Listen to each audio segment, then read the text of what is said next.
Revived Thoughts is a production of Revive Studios.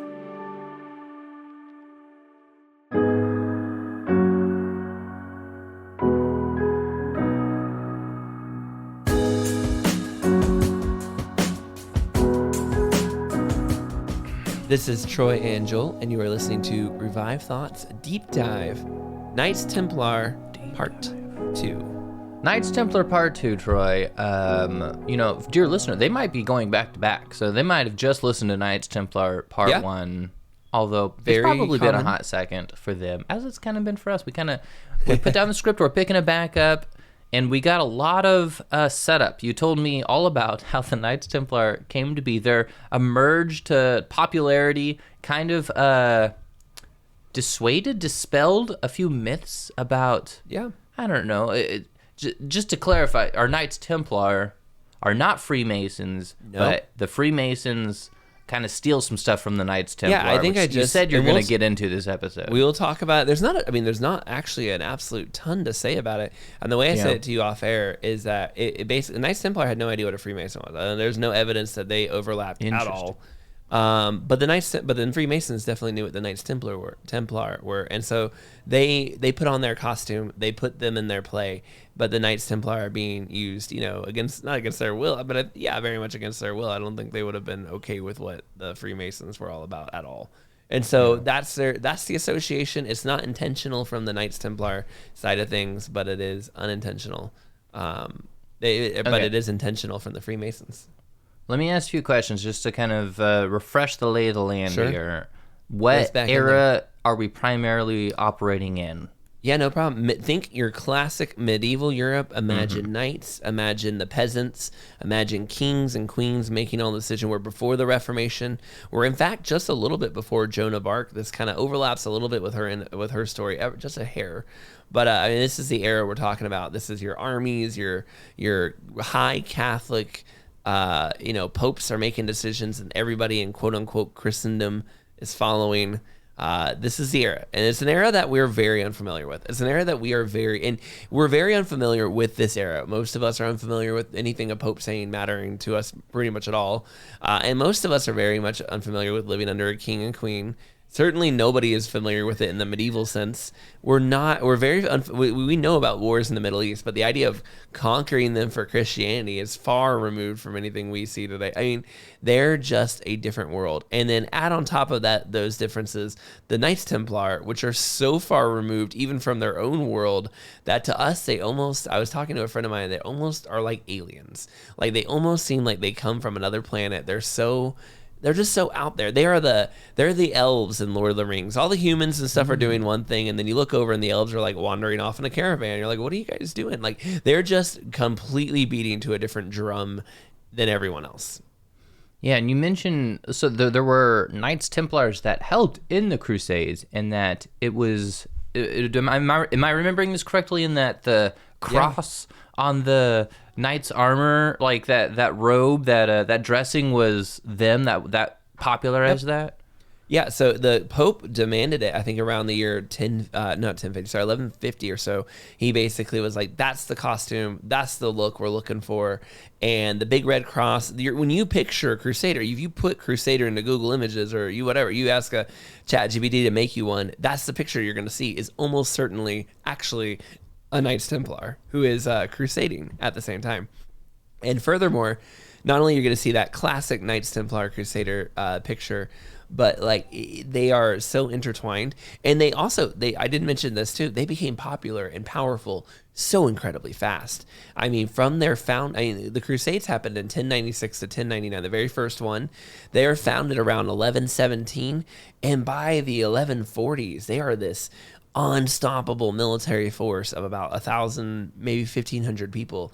And within 60 or so years of their founding is going to be almost in some ways their best moment. Like we're about to cover here in a little bit, like the biggest, greatest moment they have in all of their battles. And to be honest, it is pretty legendary. Yeah, you almost described them as like a medieval mercenary special ops force. Is that you feel like an apt description still? It would be a really good way to describe it. The only problem is the mercenary. So technically, they answer to the Pope, and they actually don't answer to anybody. the Pope's given them orders to protect Jerusalem and to help pilgrims. And so that's their job. But they do work in the sense of like they kind of work with whatever group comes by that's on the Crusades, because usually the Crusades is kind of a part of what they're doing. And also the number one criticism, we kind of ended it in the last episode, if you need a refresher, is that the criticism of the people critiquing them is that they're obsessed with money. They're greedy. You know, there was a battle we mentioned that they said it was kind of put on them, that it was not lost. The battle ended up being won, but it was set back a bit by the greediness of the Knights Templar. And even though the guy writing it wasn't even there, that's like kind of the hole in their armor, whatever you call it. That's their weakness. Their kryptonite of this really unstoppable force is greed. Well, what are we going to talk about today? What are we getting into? Well, let's go ahead and jump into this thing. We're to just overview you. We're going to go over the super great moment. Things go well. We're going to go over their number one foe in the Muslim side for a really long time, a guy named Saladin or Saladin. Probably Saladin, but it looks like Saladin, and I don't know, Saladin. We're going to talk about we're basically going to go over the fall. Like, here's how we rose to power, and here's how sadly they're going to fall. And I said they had one kryptonite, but they actually have two. Their first kryptonite that's accused of by their enemies is their greed. And I am not convinced that that's actually a kryptonite of theirs. I'm convinced that's kind of a slander that their enemies throw at them. I'm not saying they're perfect with money. Every human sins. The love of money is the root of all evil. But at the same time, it's not, in my opinion, what is actually true to them. It seems to be what their enemies are saying. But what is true to them is they are reckless. They're willing to throw themselves headlong into battles without any kind of... you and me, Joel, if we're standing and we see enemies charging at us and we're surrounded by 10,000 men, we're going to run. We're not stupid, right? These guys, the Knights Templar are much like a samurai or much like a, some story you've read in like they don't run. They will charge headfirst into battles that are absolutely... obviously unwinnable. And these guys are seasoned fighters. They know what they're doing. They just don't care. And that leads us to the year 1177. Truly one of the high water best moments. You could argue this is the Knights Templar at their best is right here at what is called the Battle of Montgizard. Mount Gizzard. You sound like Joel over there. You're pulling a Joel. Yeah, that old battle. Everyone knows old battle of Mount Gizzard. Anyway, so the movie is actually made out of this one. Have you ever seen Kingdom of Heaven, Joel? I have. We're talking about the Kingdom of Heaven battle. This is the Kingdom of Heaven Holding battle. Jerusalem, huh? Holding Jerusalem. And I have also never seen it. No, I have not watched this movie. Is it good? Did you like it? Man, Kingdom of Heaven is a tough one to recommend. It's pretty dumb in some spots. It does have some very impressive sequences and some it definitely, if you want to get a good feel of what a Crusade siege must have been like, it does check all those boxes pretty good. But from a movie critique standpoint, it falls short in a lot of places too. Yeah. But I think it's, if you're interested in Crusade history, I think it's fascinating there. I don't much care for Orlando Bloom's character, but is what it is. Yeah, I mean, that was I know that the movie was kind of made during the Orlando Bloom season. I mean, right? That was Pirates of the Caribbean and what's the other one? Why am I blanking? Oh, Legolas, right? Like this, and that's actually something I was thinking of when I was looking at Kingdom of Heaven, just kind of reading through the synopsis real quick to get an idea of the movie. I was like, 20 years ago, it was pretty common to have a big blockbuster where giant medieval armies fought. That was actually, I feel like a very notable thing. And I can't think of the last time a movie like that came out. Can you? I mean, am I missing it? No. And this was also still in the era where you shot it practically, and it sells it works well. You couldn't, I feel pull that off with CGI where you have, hundreds of people in genuine armor glistening in the sun, clanking through the desert. That's something that you got to film practically in person. And again, those sequences hit pretty good when they're out in the desert like that. Well, hey.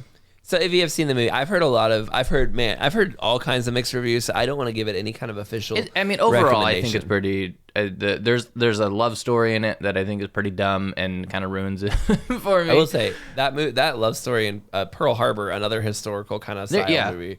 Whew, killed that movie for me. It was so hard to watch.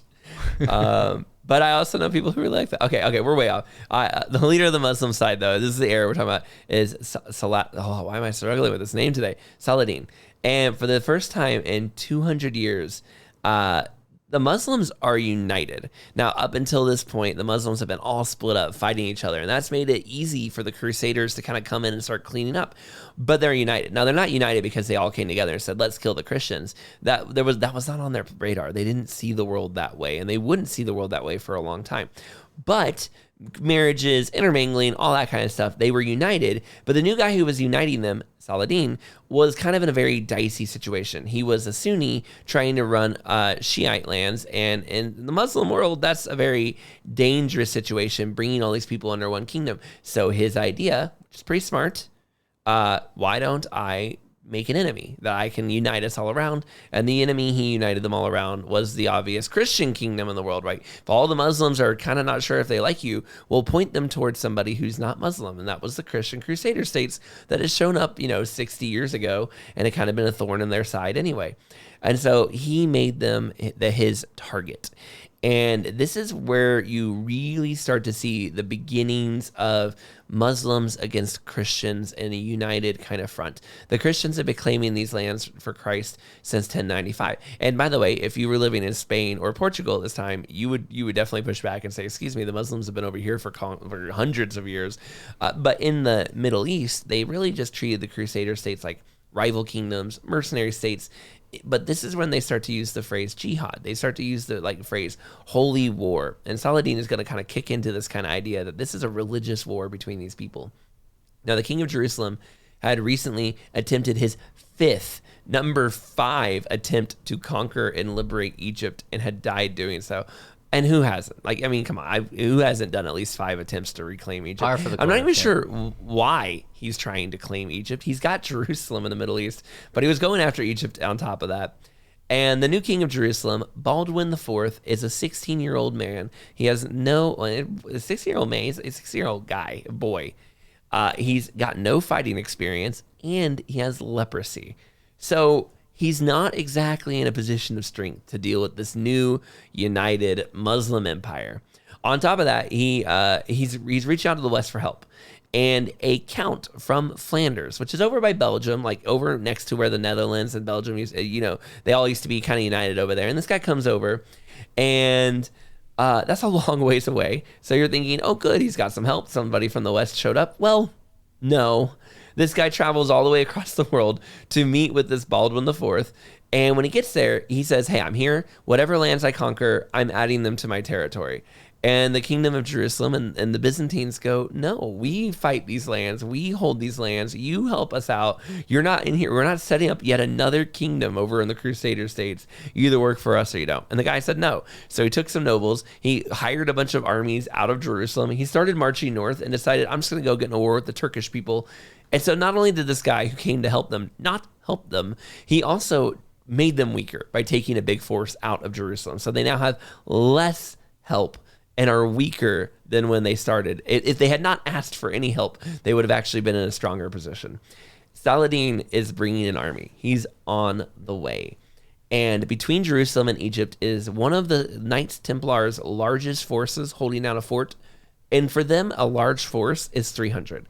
This is a pretty big fort, and they expect to have a big fight here. They're waiting. They see Saladin's coming. They're like, okay, it's going to be fight time. These 300 knights in them are prepared. They've brought even the Grand Master in, like, hey, this is we're going to make a pretty big stand here. Get ready to, die, basically. But we'll hold them off of Jerusalem. This will be good. But Saladin doesn't bite. He sees that fort. He realizes it'll slow him down.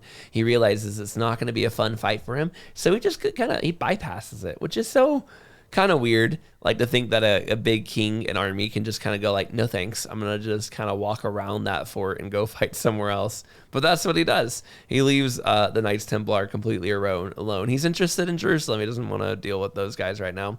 And so he just bypasses them, which also does tell you just how powerful the Knights Templar are, that a very large army of, I believe it's like tens of thousands of soldiers, don't want to deal with 300 guys.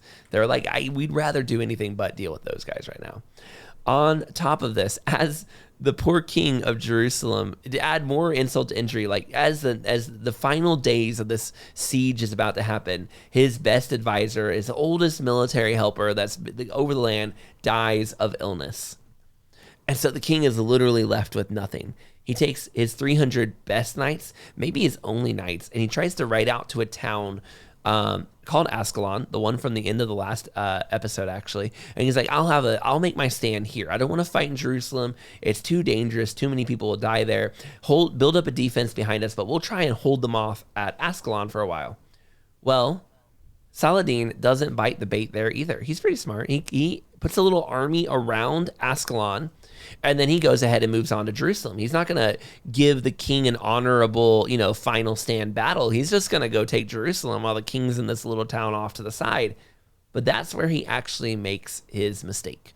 Because, see, he sees the people of Jerusalem. They see this giant army coming, and they start running. They just get up. Rich people, and there are a lot of them, they start fleeing with their goods and their merchandise, and Saladin and his army start going after them. They don't want to take down Jerusalem and not get money and not get paid for it.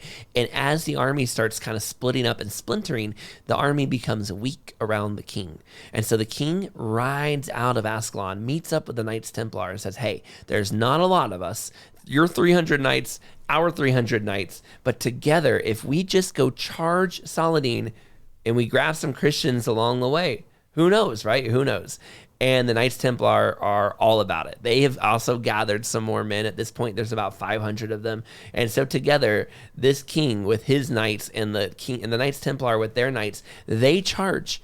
And they coming down on Saladin with his 20,000 plus cavalry, not including infantry. He had 20,000 people on horses, and it's an absolute disaster. Saladin is completely unprepared. He did not see this coming. He did not expect a a charge at him. He didn't expect the Knights Templar to charge at all. He didn't expect this king to charge, and his men are scattered everywhere, and they get absolutely crushed. Saladin himself is almost killed and has to hide on the back of a camel, barely getting out alive by himself. Many of his men are completely scattered across the land, and the kingdom of Jerusalem, they chase them down. They go all over the land looking and killing them, because any of them that'll get away are just going to fight them again later. So they go out and find them. And then the ones who get out of the kingdom of Jerusalem lands, they end up in Bedouin bandit territory. The same bandits that the Knights Templar were founded to fight against are chasing down these Saladin guys, killing them. And the ones who get away from that, they're in the middle of winter, stranded way out there. Many of them are killed. Many of them are sold into slavery by the Bedouin bandits. It's terrible. Absolutely disaster. And Saladin never forgets it. He basically swears that he was arrogant, he was overconfident. He goes back to Egypt. He kind of makes a promise to Allah, I'll never do that again. I'm sorry. And he thinks Allah has spared him because he needs to make right what he did wrong here. His arrogance caused his downfall, but Allah is going to spare him to get another shot at conquering Jerusalem and making up for what happened here. So although this is a great victory in the moment, a very, very a very, very small force was able to defeat the very large force, it is not exactly a completely clean picture, because the lesson learned by the Muslims was we have to be more humble and much more careful in how we deal with them. Now, about 2 years, this shows Knights Templar are more than willing to charge into a battle where it makes no sense, and it does work sometimes. But here's the problem, too. It doesn't always. 2 years later, the Knights Templar are in another situation, proving their courage. For them, you can't say it's about money when there's 300 of you charging into a giant army to die. You can say it's reckless, though. And in another fight with the Saladin guy, they kind of are in a battle with him. They have some French soldiers with them, and the French soldiers are doing great. They're killing the Saladin army. They're really cleaning up, and they want to regroup together with the Knights Templar and together make a forward charge. Well, when they go to do so, the Knights Templar aren't there. And they're like, what happened? And a couple of Knights Templar come running back. That's all that's left of the Knights Templar. And they're bringing this large force of Saladin soldiers with them. And the Frankish soldiers get almost completely killed by this attack. And the whole battle ends up flipping over. What was a really strong battle suddenly is completely lost because this giant army of Saladin is coming in. And the Knights Templar are nowhere to be found. Hundreds of nobles are captured and killed. Knights are dying everywhere. The Grand Master, who's in charge, gets killed. And what happened? Well, the Knights Templar saw a chance to charge, and instead of regrouping with the French, they decided to charge. It was something like, again, 300 versus 7,000, but this time they don't win. The 7,000 are organized and absolutely slaughter them, and when they come, and the survivors come running to the French and lead them right to them, completely wiping them out. The Grand Master who ordered the charge is taken to Saladin's jail. He has died there. The Saladin asked, do you want to ransom him? I'll pay him off. Back in those days, the leader could have a certain amount of money paid and they'd give him back. And it was just kind of a thing you did with the leaders of all the areas. But the Knights Templar had an oath. Nobody could be ransomed, even the leader. But this went to kind of show you that these guys are very brave, but they're also very reckless, and they don't really work. Again, they don't answer to you, the king. A mercenary does what you tell them because you pay them to do what you tell you. But the Knights Templar have taken these oaths. They work for the Pope, and if they think they can make a charge, and that charge will make a difference, even if strategically you could win the battle, they might do something stupid like make a charge and cost you everything. The king of Jerusalem, that same man with leprosy from before, he actually got knocked off his horse in this battle, had to be rescued. Very embarrassing moment for him. And Saladin got just a bunch of people killed, and he was feeling good. He was starting to get a taste of revenge, and it was only the beginning for him. Now, the Knights Templar showed to the kind of world they couldn't be trusted. They had courage, but their zeal was reckless. And the whispers, the campaign against them, people whispered they just wanted to make the charge so they could kill the enemy, so they could get the gold for themselves. Don't think that makes sense, because I don't think most people are willing to charge headfirst into obvious death for a little bit of gold. But that's the rumor against them. What else, to a normal human, what else can explain these guys' absolute recklessness? It must be that they love gold, because why else are they doing these things? It could just be their oath. They genuinely think this is how you're supposed to fight for God, but nobody can understand them. They're just out of control. Now, the kingdom of Jerusalem kind of starts to trust them a little bit less, and they start building a lot of their own defenses at this time, but they can't control them all, so they do occasionally give some of these castles to the Knights Templar, and one of them they put very close to Syria. And this is just kind of, again, this is what life was like in the Middle East, just kind of a little snapshot for you. The Knights Templar start building a castle near Syria as fast as they can. As Saladin sees it getting built, doesn't have any interest in putting a Knights Templar castle that close to him. He attacks it, and for 4 days, the Knights Templar are holding it. The kingdom of Jerusalem is trying to get an army ready for them, but they can't get there in time. And eventually we see that the Knights Templar are completely outmaneuvered. Saladin has this method he likes to use where he'll put bombs under your wall and just explode them until the wall is so unstable the whole thing falls down and creates an entrance. It's actually a pretty clever battle tactic, and I'm surprised you don't see more people doing that in history. I mean, think about it. If you put a bomb under your house, like under the wall of your house, how many of those go off before the whole house falls over? And it's just kind of amazing to me you don't see that. So this castle, which wasn't finished, it was in construction, gets completely wiped out. They set fire to it. The Knights Templar commander realizes he's going to die, so he jumps into the flames to sacrifice himself. Everyone fights to the bitter end here. I mean, these Knights Templar, they know they're outnumbered, but they're just going to try, and eventually they all get killed. And the Muslims are so upset with them in this battle that they set fire to each and every corpse they can find and the wall. And Saladin doesn't let them leave until they burnt everything to a crisp. Well, this takes a while, and these bodies are out in the desert, not in good condition. And doing this actually causes a bunch of diseases to start spreading. And this was only like a group of maybe 100 or 200 guys that they killed, but they ended up causing thousands of Muslims to die by disease because of Saladin's like vengeance here. He loses way more men from the disease of burning the bodies than he ever actually did in the battle. And it really just shows you, this is the mindset of Saladin. He's not playing around. He's angry at what's happening, and he will stop at nothing. And if he loses 2,000 men to disease to make a point, he'll do it. He doesn't care. This is what it's like to be in the Middle East, and this is what it's like to be a Knights Templar in this time. You're dealing with this kind of level of rage and battle going on. Because of the last Grand Master's death and these different charges and stuff, a new Grand Master takes over, the new leader of the Knights Templar. And, if we're looking for turning points, if we're looking for one moment, what is the changing moment for the Knights Templar when things begin to look different, that you can't put the genie back in the bottle. You can't go backwards after this, the cat back in the bag, or whatever the phrases are. This is it. One of those. There's a genie and a cat, and they're doing stuff, and you can't get them back in there. All right. Mm-hmm. Pandora's box. Maybe that's the one. Anyway, the point is, this is it. I think this is the one moment where I can point to, where I can say, everything changed after this one guy, and the Knights Templar were never back on top again. Now, back on top is militarily as powerful, because economically, financially, they've got a long ways to go, and they are going to, even to their very final years, they are absolutely a powerhouse. But militarily, this is the moment where everything changes.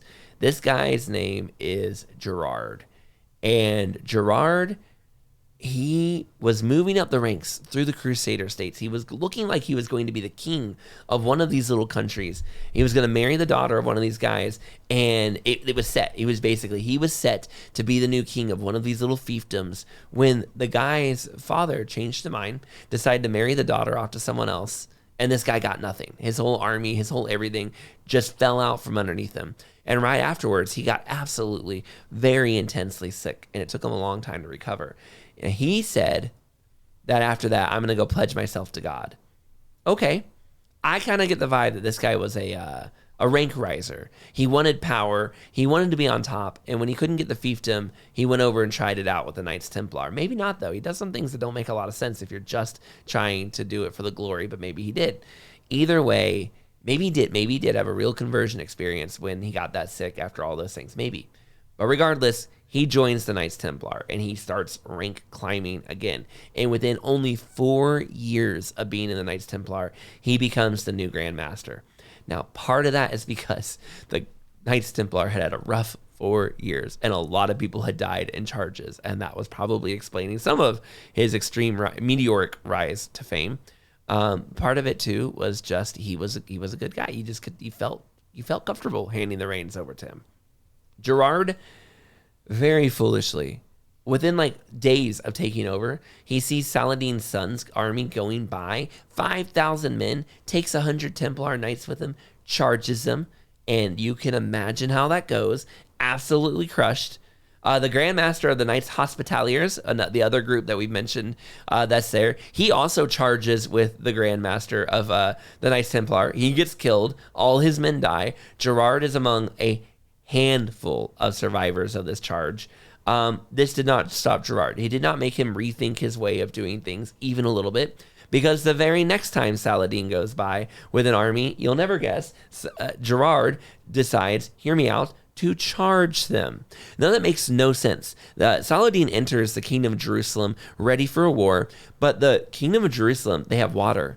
They have food. They have siege. They're stocked. They're not a weak kingdom. They could hold their line, and they could outlast or at least weaken the Saladin army by waiting till they're tired to have a fight with them. No. Gerard tells the king to ride out and attack Saladin as soon as he shows up. Now, people suggest that maybe the reason he did that was because the guy who said, no, let's stay, let's wait them out, we have plenty of food and water, we can do this, the guy who said that side of things was the guy who married the daughter off, who costed this guy his betrothal.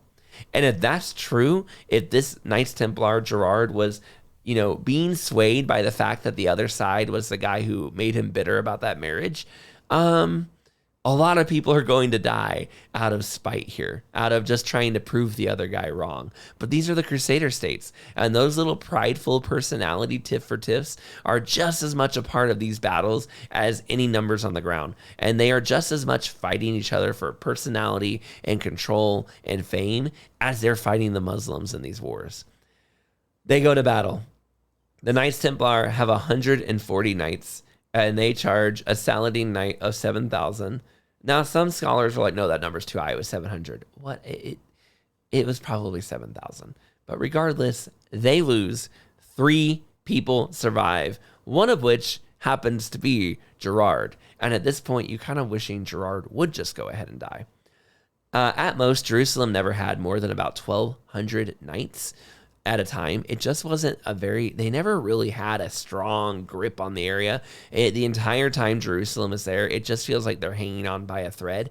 So losing 140 knights in a stupid charge against 7,000 people was just awful. It was terrible. Gerard comes back. He then takes the King of England's money, which has been deposited with the Knights Templar. The Knights Templar will always keep your money for safekeeping. Except when Gerard's in charge, he takes their money and he buys some mercenaries and has the mercenaries try to help them join the fight against Saladin. Now, that might sound smart, but it had never been done before. The Knights Templar had never taken anyone's money and used it for anything else without their permission. But Gerard's going to do this. He might have felt justified. Hey, we're going to fight Saladin. It's okay. We'll hire these mercenaries. It'll be fine. But it doesn't work. The mercenaries lose. And the entire nobility of Jerusalem is captured. And only a handful, 4 out of 1,000 make it out of this. Out of the 1,200 knights, maybe 100 survive. Of 20,000 men, maybe 3,000 total live. It is a disaster. And 600 Templar knights go into this battle. 200 of them are captured. 400 of them are killed. Then Saladin tells his army, and this is a quote I'm going to read here, I will purify the land of these 2 impure races. He's referring to the Knights Templar and the Hospitaliers. He then says, I will give 50 denarii. I don't know what that is in today's money, but I'll give money to every one of them who brings me a prisoner, a Knights Templar or a Hospitalier. And immediately the army's pulling them out. I found one. And they get to behead them. But the Saladin doesn't want to behead the Knights Templar and the Knights Hospitaliers with just anybody, not with soldiers. No. His scholars, his advisors want in on this. So he gives the men who don't fight swords to cut the heads off of the Knights Templar and Hospitaliers. I don't want to be gross on you, but these are not the guys you want cutting your head off. I don't know how, you're like, I don't want anybody to cut my head off. I know, me neither. But if you do want somebody to cut your head off, and again, it's a gross thing to say, I'm sorry, but if you do you want the buff, well-seasoned soldier who can slice, a cantaloupe with a single slice? Or do you want the nerdy guy behind books all day who is, struggles with a butter knife through butter? And everyone wants the first guy. Well, Saladin is trying to make a point. And so he hands the swords to his scholars and lets them go to town. And it's not good. It's not a good way to go that day. Every single one of them, all the Knights Templar, out of the 600 men that fight, 400 of them are killed on the battlefield. The other 200 are killed by these scholars, die. Well, except for one, Gerard. Gerard does not die. He is taken prisoner. And against the oaths of the Knights Templar, he demands to be ransomed. And not just for money. He tells the Knights Templar they have to pay money to save him. But also, Saladin is not happy with money. He wants more. So he forces the Knights Templar to abandon some of their castles and give them to Saladin, making Saladin more powerful and losing ground in the land. And on top of that, breaking all their oaths to do so. Gerard then goes on to another battle called Acre, and at Acre, he charges again. At that point, he is captured by Saladin, and this time they just behead him. They're done with him. Single-handedly, I think Gerard, in the 5 years that he runs the Knights Templar, did more to damage the reputation for the Knights Templar than anyone else has. He caused them multiple ill-advised charges. He costed literally thousands of lives in battle. He ruined winnable wars for no reason. He caused the Knights Templars to break their oaths. He absolutely damaged their reputation, and he made their bravery look what was once commendable. These guys would fight to the death for you. There is no one that fights like them, and turn them into crazy idiots that just charge headfirst into spears. The damage done hurt them in so many ways, and not just in their reputation too. The failure to hold back Saladin led directly to Saladin taking Jerusalem. For the first time in about 100 years, the jewel of the Crusader states, Jerusalem had fallen back into Muslim hands, and that was only 2 months after the final battle Gerard was killed in. It really seems hard to see how the Knights Templars' foolishness, if it didn't help Saladin win it, it might have even caused Saladin to win it. And certainly it didn't make things better. The Crusader states then reached out to Europe, help us out. We only have this one little area left, Acre, and we're losing ground. Can you help us out? And they are answered. King Philip of France and King Henry of England currently were at war with each other, England and France were having their own battle. But when they heard the call out to the Holy Land, they both put aside their fighting and they decided together to come out to the Holy Land in what would be called the Third Crusade, recapturing the Holy Land. They also had the Emperor of Germany come with them. This guy was a very old, very nice elder statesman. He brought his army. They were very happy to show up, but it was just hard to travel. And as he traveled, he kind of died along the way. And so he was the leader up until that point. But when he died, nobody knew who to make the leader. And so the new leader became a man that goes down in history as King Richard, or known to us as Richard the Lionhearted. And many people compare Richard the Lionhearted to Alexander the Great or Charlemagne or King Arthur, like one of these bigger than life, wildly successful military men. What's wild, though, is unlike Alexander the Great or King Arthur or Charlemagne, and look, King Arthur might not have lived, but Alexander the Great and Charlemagne are real people. Charlemagne and Alexander the Great were surrounded by people who liked them, who wrote down their story, positively. They had enemies who wrote down the story negatively, of course, but most of the people wrote down the story of them positively. But Richard the Lionheart was not liked by most of the people. Historically speaking, the church saw him as greedy, proud. He had way too many women on the side. He had at least one well-known illegitimate son to the throne. Richard, in a lot of ways, in England, shouldn't have been liked by England. He had no connection to England. He grew up in a completely different country than England. He never expected to be the king of England. His older brother or someone else was supposed to be. Him and his brothers were called the, quote, devil's brood because they partied so hard and so often. But when his older brother died and his dad, the king of England, wouldn't even tell him if he would inherit the throne. Like, my older brother's dead. Am I going to inherit the throne? And the king of England was like, I don't know. We'll see if you've got what it takes. But I could see some other people inheriting the throne. So he didn't find out he was going to inherit the throne until his dad died.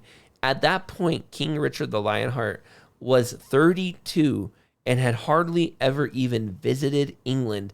And when he got the news he was the new king of England, he was already taking his army to the Crusades.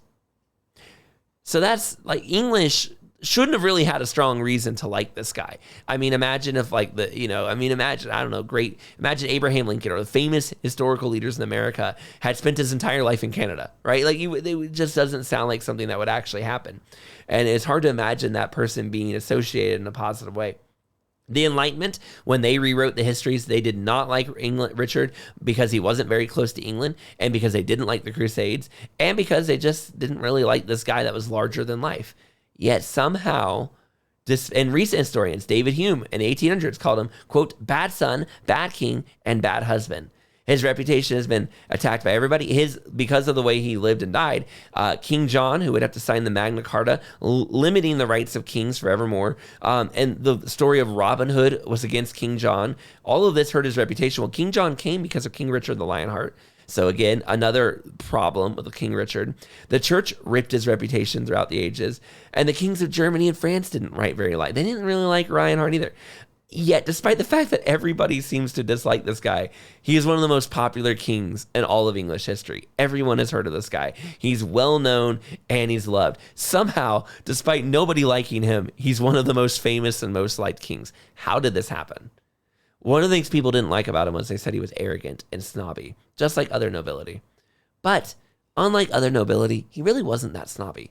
Like, yes, he was a kingly guy. He lived in noble courts. He thought he was important. but something he did that was truly, no one had ever seen this before. There was a battle happening in the middle of the Crusader states. They had to rebuild a wall. And King Richard just rolled up his sleeves and started putting bricks up right next to the rest of the soldiers. And the rest of the soldiers loved it. The other kings, like King of France and stuff, were like, what's King Richard doing? That's like peasant work. Oh, that's so embarrassing and gross. But the soldiers loved it. That was just like something you didn't see. So I don't know really where he gets the reputation for being snobby from. He seems like a really likable guy in that way. So many kings and nobles stood on ceremony, but Richard was there just jumping in just like a regular guy. Another thing that really helped Richard is he was extremely, and I mean extremely, good with money. Richard, a good example of Richard's decency with money, comes to us from this really weird story in Cyprus. Cyprus is an island kind of off the coast there in the Middle East. You know, you might remember it from Cyprus gets mentioned throughout different places. I think Titus and the book of the Bible is in Cyprus. No, he's in Crete. All right, well, anyway, Cyprus is one of those islands like Crete over there. And as Richard came to the Holy Land with his armies, a couple of his boats got in a storm. They got off track and they ended up in Cyprus. And as they were reaching the island, they began to sink. The survivors were taken prisoners by the people of Cyprus. Shortly afterwards, his wife, Richard the Lionheart's wife, is going by. She sails in the harbor, and she asks the people of Cyprus, you know, can you help our men come out? We're no enemies of yours, Cyprus. You can do your own thing. Well, the people of Cyprus say no to her, and they take her prisoner too. Well, Richard shows up. He's mad. And when he finds out that they've taken his men and his wife prisoner, they're done. Richard rolls in, absolutely crushes the island of Cyprus's defenses, takes it over instantly. He's not playing around at all. Some people think Cyprus maybe had like a secret alliance with Saladin to kind of thwart him. I don't know what was going on. Maybe Cyprus genuinely didn't understand what was coming their way. But either way, he totally takes Cyprus, but he doesn't want Cyprus. What does England need a random island in the Mediterranean for? There's nothing to them. But he realizes this is a good base for Christians to have. I don't want to give it over to the Muslims. What do I do with it? I know. Why don't I sell it to somebody who would like it? And the group he thought of was the Knights Templar. Hey, do you want this island very close to the Middle East that can be a launching ground for you? And of course, the Knights Templar say, yeah, it's a great idea. They buy it from him. And Richard makes a lot of money. It puts this into a strategically good ally's hands, makes the Knights Templar happy. Everyone's great, and it's a great example of Richard's, just financial savvy, doing something smart really quick. Now, this is actually the first time the Knights Templar rule a land. Like, they've ruled castles all over the Middle East, but they actually rule Cyprus, and it goes terribly, disastrously, not good, probably about as bad as ruling a land can go. Cyprus seemed perfect. On paper, it had lots of resources. It had forests, fresh water, everything you could need. It was close to the Holy Land, but as an island, you have to build boats to get there. And it's a little bit removed from what's going on. So you're a little bit of a break between you and all the constant Saladin armies going by. So it should have been a really good place. And we talked about in the first episode how the Knights Hospitaliers took over Malta and made it like a pirate base. It worked out really well for them. It seemed like the Knights Templar should have had Cyprus as their Malta, and later on it will be. But the first time, no. Part of it was they were super busy with the Third Crusade, getting Richard over there to retake Jerusalem. They just didn't have priorities to think about Cyprus right now. So they send a very small group, about 100 people plus 20 knights, to run Cyprus. That's not enough to establish a presence or run this island, not even close. Now, again, Jerusalem, all their energy is focused on Jerusalem. They don't have time to deal with this, but that didn't stop them from trying to run it. And these 20 men plus armies start putting rules on the island, just like they put rules on everyone else. And they rule over them. They put a heavy tax on them and stake the money so they can send it back again. If the Knights Templar are greedy, they're taxing these people of Cyprus, right? Well, the Knights Templar are trying to raise taxes to send it back to the battle in Jerusalem. They're trying to do it as quickly as they can. But the Greek Orthodox who live in Cyprus don't appreciate that. And they also don't appreciate that the Catholic Knights Templar are treating them like Muslims. The Knights Templar are bossing them around, being very rude, basically treating them like they're infidels. And the Greek Orthodox are going, hey, like, we're Christians like you. What are you doing treating us this way? We don't like this. Hey, you guys are acting like you're better than us, and we're on the same team here. What's your deal? Again, these Greek Orthodox were just trying to thwart Richard the Lionheart, so they're not exactly perfect here. But still, this insulted and outraged them so much, and the taxes were so heavy that the people who really liked Richard the Lionheart when he took over the city, they rioted when Knights Templar were trying to run things. The Knights Templar were forced into like a small fort in the corner of the island, and they were trying to get this army, this mob of Greek Orthodox to let them pass. Hey, we just want to go onto a boat and leave. We'll leave you alone. But the Greek Orthodox here, the Cyprus Islanders, are angry, and they say, no, we're going to kill you. We're just angry at you, and we want you dead. So here's the situation. One historian, I'm going to read how he puts what goes here next. On Easter Sunday morning, therefore, having heard the mass bells, the Greek Orthodox, on their way to church, the Knights Templar rush out and I love that it happens on Easter Sunday morning. Like, it's a holiday. Surely the Knights Templar will leave us alone. They're out. They rush out, completely surprising the Greeks, who never expected the small force of like 100 Knights Templar soldiers and 20 knights to actually try to brave their way out of the island on their own. The Latins slew the Greeks indiscriminately like sheep.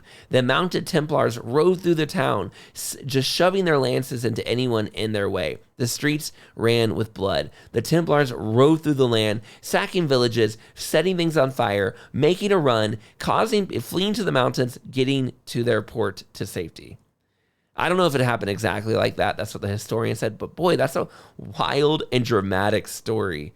It more likely was a little bit embellished by the same William of Tyre, William of Tyre has a more contemporary account, and he kind of sees it more as like the commander and the brothers realized the Greeks would have no mercy, so they commended themselves to God, and they charged in. They armed themselves, fought against the Greeks. The Greeks gave them they had victory against the Greeks. They immediately went to Acre, and they explained what happened, but the historian version just sounded more fun. And they get to Acre, and they explain what happened, and the people of Acre, they don't know what to do. They're like, we lost Cyprus, what do we do? We're frustrated. And so they go over to King Richard, who's still there, and they say, "Hey, do you want Cyprus back? We don't want to lose it to Muslims, but we can't hold it." And King Richard's like, "I'll buy it back from you if you sell it to me." And so they sell him back Cyprus. So he gets like a double payment on it, and then he sells it to the Knights Hospitaliers after that. So he sells the same island 3 times. That's a lot of money, and that's what we're talking about when it comes to financial savviness of King Richard. And it also gave us a good taste of Knights Templar weren't perfect. And when it came to running things, they did not always do a good job. Now, they would eventually actually get Cyprus back. It would be handed to them through exchanges later on. And when they get it years and years down the road, Cyprus is actually much better run the second time. It's not out of control like the first time. It goes pretty well. Third Crusade ends with Richard the Lionheart and King of France taking Acre back. They don't reclaim Jerusalem, but they do manage to hold Acre down, and that's the new capital of the Crusader states. So in the Crusader states, these lands that Europe ran in the Middle East for Jerusalem, over half their time in the Crusader states in the Middle East, they don't even run Jerusalem. They're just running this side city called Acre, which is, in my opinion, kind of funny, kind of ironic. It'd be like the United States of America, but everyone's living over in Iceland. I don't know. It's just kind of random. All right. So they hold Acre down. Third Crusade ends. Looks like things are okay. Things are confusing. Saladin's pretty strong. This isn't the best time period. But the Knights Templar, despite all of their setbacks, are still seen as like a pivotal force. And the way you know that is when Acre surrenders, the King of France and the King of England bring them out to the Knights Templar tents and have them surrender the city in front of the Knights Templar tents. And on top of that, the Knights Templar then lead the city in a mass large baptism to basically say, like, this is a new Christian city and all that. Now, once King of France and King of England leave, everyone in Acre kind of goes back to living Muslim lives and whatever about that baptism. But it does give you an idea of what's happening. And I mentioned that there was a German army there. Well, a German army was set up, and even though they didn't do much and they kind of left early, they did set up their own order, and it's called the Order of Brothers of the German House of St. Mary in Jerusalem, which again is not actually in Jerusalem, which I think is fun that they keep naming things after Jerusalem even though they're not there. This German order started by getting a little hospital in Acre, and they start to build up their own force. and you know them, or at least history knows them, as the Teutonic Knights. And in many ways, the Teutonic Knights, this German order, will actually be the undoing of the Knights Templar. And I'll explain that more later, but this group is formed during the Third Crusade. It becomes the German version of the Knights Templar, the Teutonic Knights, and they are the undoing of the Knights Templar. If it weren't for them, I'm not sure the Knights Templar would have gone down. The Fourth Crusade is then again called Let's Recapture Jerusalem. Again, it's a fun story, but it has very little to do with the Knights Templar. It starts with Venice building a fleet. They try to do the Crusades. Crusades doesn't have enough people, so to pay the fleet, so they take down a Catholic city called Zara to pay off the soldiers to go to Jerusalem. But then on the way to Jerusalem, they get in a big fight with each other. So then they take Constantinople. This led to several Crusader states all over the place in Constantinople and the Byzantine Empire. And the Bulgarians up north, also a Christian group, comes down and takes over some pieces of the action. In fact, the Byzantine Empire, from this stupid crusade, gets split into 3 different kingdoms and doesn't reunite for another 60 years. And I'm sure this didn't help the Byzantines. They've been trying to hold off the Muslims for years, and being split into 3 different pieces for 60 years definitely did not help them hold the Muslims out of Europe. And even when it reunited, they just never were as strong and united as they were before. 60 years of splitting kind of does that to you. And 190 years or so later, they're pretty much toast from the Turks. Now, I'm not saying point 1 led directly to point 2, but it definitely didn't help. This didn't help the Byzantines at all. And again, it just shows that the Christian crusades and kingdoms are getting all kind of confused. Also, the schism between the Greeks, the Orthodox, and the Catholics, not getting better when the Catholics sack the Constantinople. And on the one hand, Venice wanted Constantinople fall. They're their biggest trade partner. So sacking them on the way to Jerusalem kind of made sense from a very political standpoint. But in other ways, it's kind of culturally terrible that Constantinople fell. It's actually like a real depressing thing. Constantinople was the last real historical, cultural, leftover from the Roman days. Constantinople had been around for 874 years at the time of the Fourth Crusade. It was the largest, most sophisticated city in Christendom. Remember, we call them the Byzantine Empire. They called themselves the leftover of the Roman Empire. And it was the largest medieval urban center at the time. It had retained civic structures. It still had the Roman public bath system. It still had the forums, monuments, aqueducts, just like classical Rome. It was a beautiful, gorgeous city with 500,000 people living in about 13 miles with triple walls. There was no other city like it in all of Europe, and it was historical and beautiful, and it stood for so much. And it was a thriving part of the Eastern Roman Empire here, and a commercial powerhouse that gets destroyed not by Muslims, but by Christians. All of these, through Constantinople, all the trade of the Mediterranean, the Black Sea, China, India, and Persia. And it's not like it had never been attacked before. Vikings have attacked it. Muslims have gone after it. It had been attacked, but to be destroyed by a crusade from the Republic of Venice just doesn't look good, and it doesn't look organized, and it really seems like a mess. The Fifth Crusade went about as well. People are going to go reclaim Jerusalem. They fight in Syria for a while. They decide the best way to retake Jerusalem was to take Egypt again for some reason. At one point, they actually took some cities in Egypt, and the Sultan of Egypt says, hey, if you leave Egypt, I will give you Jerusalem. I run Jerusalem right now. I know you want Jerusalem. Let me have Egypt, and you guys have Jerusalem. And that seemed like a great deal for the Crusaders. So they don't take it, obviously, because they never make good decisions. And instead, this guy, by the way, the Sultan was Saladin's younger brother. And they decide not to. They try to take Egypt on themselves, and they end up getting slaughtered, led by the Knights Templar, the Teutonic Knights, and the Knights Hospitaliers. And an army from Germany and France, they charge into a battle, and they get slaughtered. They lose the cities they conquered in Egypt, and they also do not reclaim Jerusalem. Changes had taken place on the ground in the Knights Templar. For example, the Knights Templar Grand Master, up until this point, we've seen they had these strict oaths that they lived under, penance, and you couldn't own things, etc. Well, the Grand Master is no longer underneath these rules quite as much. He now had a caravan. As he traveled, he had a few squires to help him out. He had a couple translators. He would carry some wealth with him just to be useful. And that sounds bad. You could say, so the Grand Master did become greedy. Yes, he was living greedier than previous Grand Masters had. But if you compare it to any entourage of any kind of any of the other kings, no, not even close. He lived very austerely compared to them. But just compared to previous Grandmasters, the Knights Templars were loosening up a little bit. And if you look at how much money they had, he could have built a giant mercenary entourage for sure. So he is still living very austere based on how much money he has, but they're loosening. They're getting a little more relaxed. The rules aren't quite as strict as they used to be. Now, not everything was always crusades either. During the end of the 12th and beginning of the 13th century, the Knights Templar will take up a very active role fighting the Muslims in Spain and Portugal as a part of Reconquista.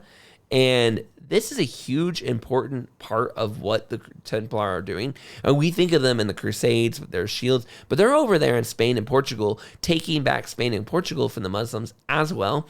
And it's a part of their story that's often completely forgotten. I mean, the Knights Templar are spread out all over the world. They have bases in France. They have a lot of land in Italy. They're fighting Muslims in Spain and Portugal, and also they're fighting in the Middle East. So they're all over the place.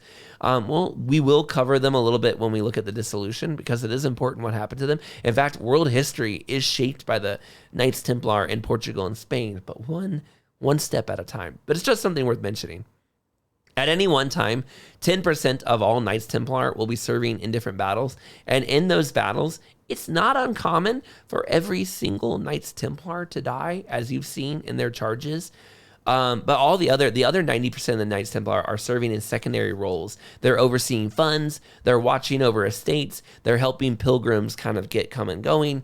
So it's a big organization. The face of it is these knights fighting in the Middle East and fighting over in Spain and Portugal. But there's people all over doing other things. And these people all live by these very strict rules. Here are some more rules. I was telling you about the rules a lot during the first episode. Here's another batch of rules. I just wanted you to hear some more. These are fun. You can't take a bath as a Knights Templar without permission. You can't take medicine as a Knights Templar without permission.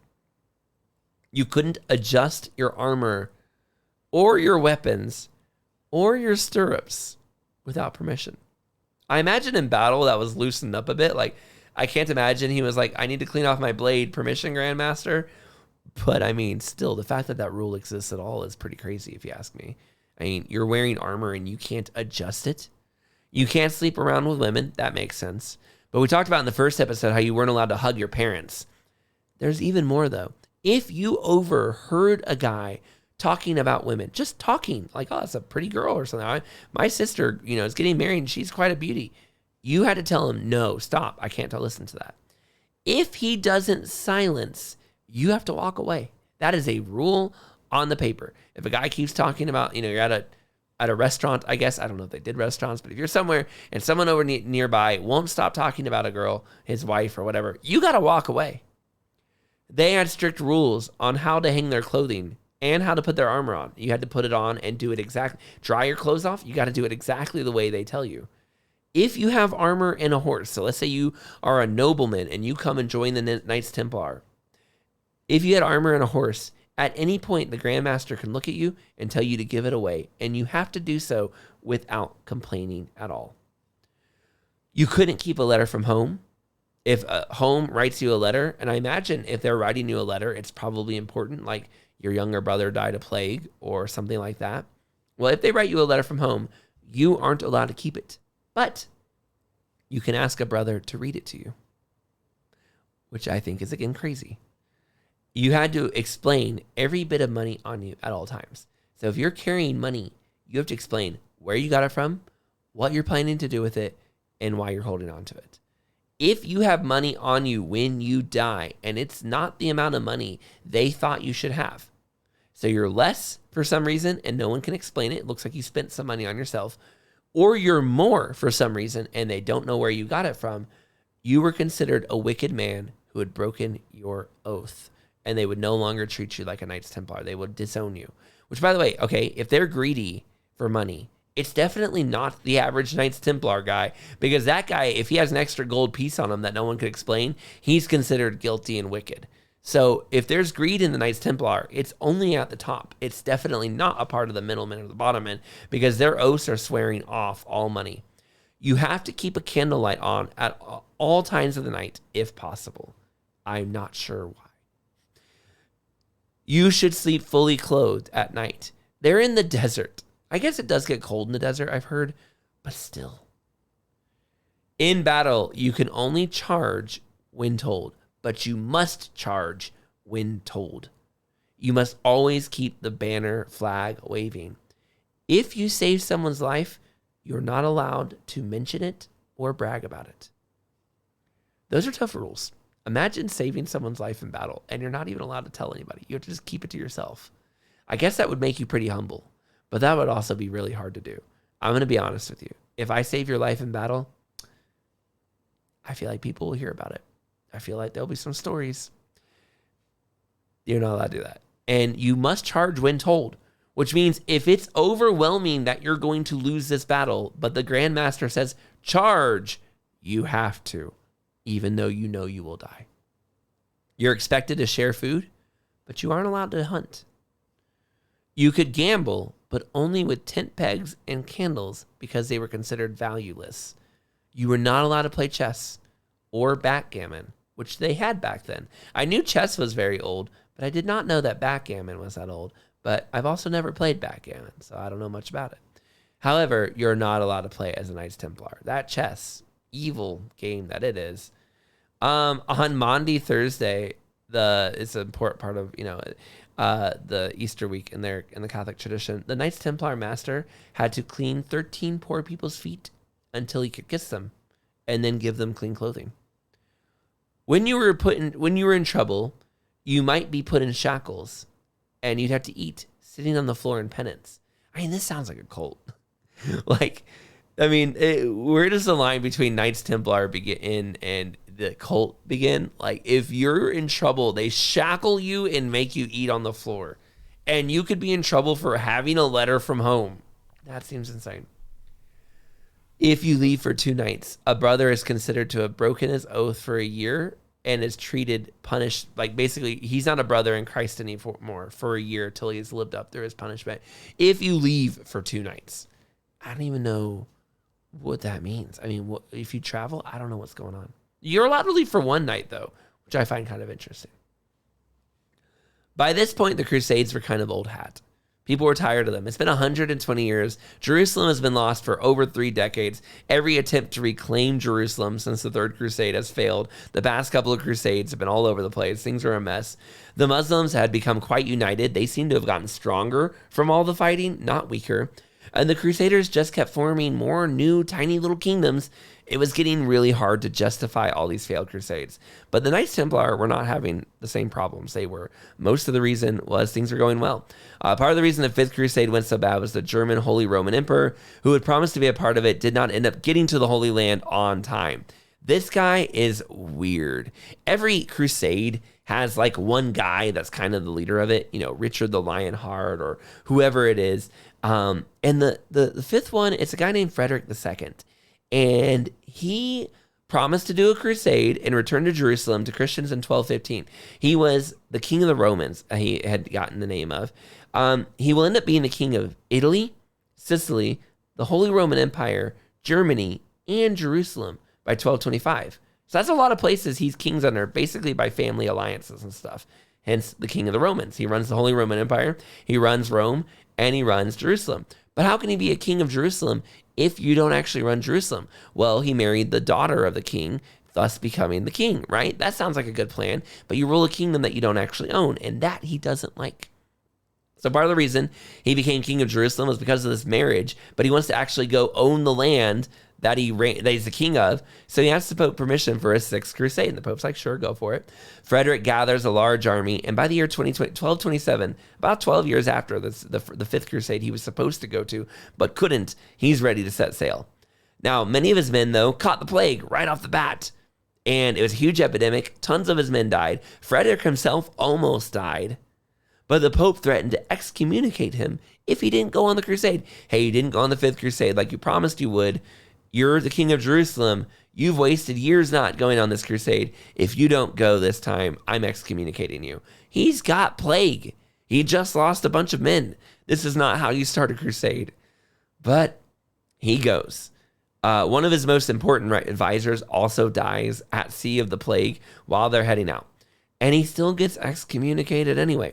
Now, why is the Pope excommunicating this king?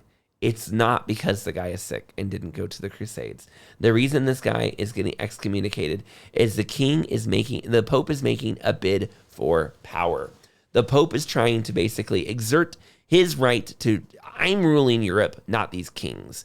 And this is his first bid. Over the next few decades, the Pope and the kings are going to battle who really runs Europe. And it kind of all opens with this one Pope excommunicating this plague-ridden king. Well, the king goes, and the king lands in Jerusalem, but now he doesn't have the Pope's blessing. Technically, this is no longer a crusade.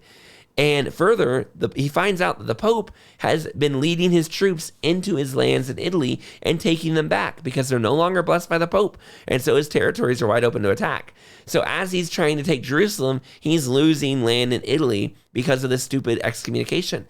And when he gets to the Middle East, his wife, the Queen of Jerusalem, dies, giving birth to an infant son. So now he's not the king of Jerusalem, his son is, but his son is a baby. What better way to win back favor with the people, he thinks so, than becoming the Jerusalem's liberator? He's like, okay, well, I don't know what's going on, but I'm going to go ahead and do what I set out to do. I'm going to take Jerusalem. Maybe the Pope and everyone will like me more after I take Jerusalem. So the Sultan of Egypt, the guy from before who tried to make a deal with the last Crusaders, the brother of Saladin, sees this guy coming and goes, hey, I am open to making a deal with you. I will give you Jerusalem if you will help me fight Damascus. Furthermore, when he arrived at the Holy Land, the Knights, Frederick II, the Knights Templar and Knights Hospitaliers were so excited. They're like, yeah, we like you. We've heard great things. You're going to be great. You own Germany and Italy and Sicily. You're going to be great. We've heard that you've lost the Pope's blessing. We technically don't work for you. We work for the Pope, but we'll let it slide. Just help us take Jerusalem. Well, they really liked him for about 10 minutes. But very shortly after arriving, Frederick the Great saw a castle that the Knights Templar had built. And this castle was for pilgrims, but it was the Mac Daddy of castles. I mean, this is like, what's the hottest, newest car in the market? This is that one, all right? This thing is so nice. The Knights Templar had spent 10 years building this castle. It had room for 4,000 people to hold it in siege. Remember, the Knights Templar barely ever had more than like 600 people tops. What did they even need 4,000 people for? It had ponds. It had farmland. It had mines, not mines like blow-up mines, like copper mines and digging mines. You could make weapons from it. It had gardens. It had freshwater springs. It even had a shipyard that led to the sea. This is the best castle you could possibly have. And this is, look, if you're calling the Knights Templar greedy, they're not. But also, they just built the nicest castle in the entire Middle East. This is not something poor people could build. It took a lot of time, effort, and it was really, really good.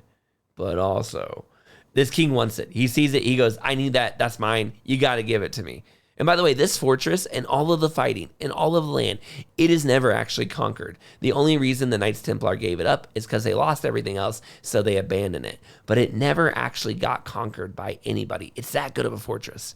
Frederick says, give it to me. I want it. I must have it. It's got to be mine. And the Knights Templar go, over our dead bodies, we will not give this to you. We will fight you for it. And the Frederick thinks about it. He's kind of like, no, it's way too well defended. This castle would be too hard to take. Fine, I'm not going to fight the Knights Templar.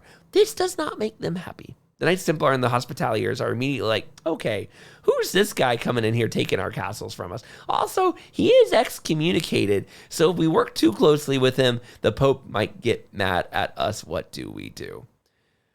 Things got worse. Frederick made a deal. He made a deal with that sultan. Now, commentators and secular historians today think this is a shrewd, really sneaky good deal from Frederick.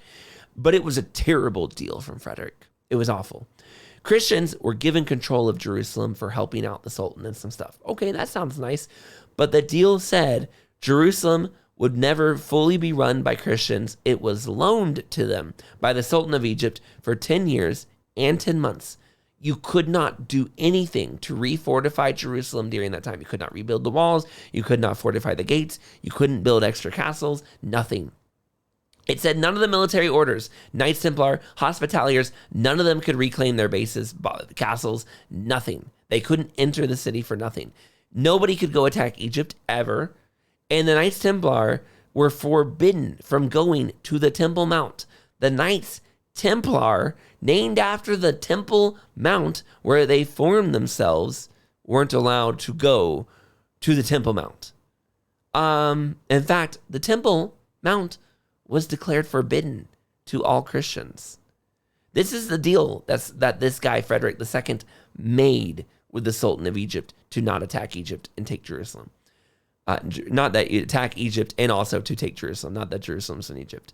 Now then he went into Jerusalem, and this guy, Frederick II, then made himself, even though technically his son should have been the king, he had himself crowned king of Jerusalem, and a crown put on his head in the Holy Sepulchre Church of Jerusalem, which is also a big slap in the face of everybody. And one source says, after Frederick's first night in Jerusalem, the emperor is said to have complained to the people there, saying, why didn't the Muslims do their call to prayer last night? And they said, and the humble slaves prevented them out of regard and respect for your majesty. You're a Christian, to quote, you're a Christian king. We stopped the Muslims from doing the call to prayer. But Frederick is supposed to have said, quote, my chief aim in passing the night in Jerusalem was to hear the call to prayer given by the Muslims and listen to their praises to Allah in the night. That made everybody mad. The Christians and the Knights Templar are like, who is this guy? Whose side is he on? Because he sounds like he's on their side, not ours. He's also excommunicated, and people are starting to go, I get why the Pope excommunicated this guy. He's an apostate. Or if he's a Christian, he's a terrible one, or he's an atheist. The Muslims also did not like him. The Muslim sources, quote, the Muslim sources, greatly confused by Frederick's behavior, saw him as an emperor whose interest in the recovery of Jerusalem was actually meager. His sympathy for his own religion was scandalously slight. For Muslims, quote, on their own rules, it is clear that he was a materialist and that his Christianity was simply just a game for him. And the Muslims found this offensive on the Islamic principle that adherents of the religion of each book must observe the book correctly in their principles.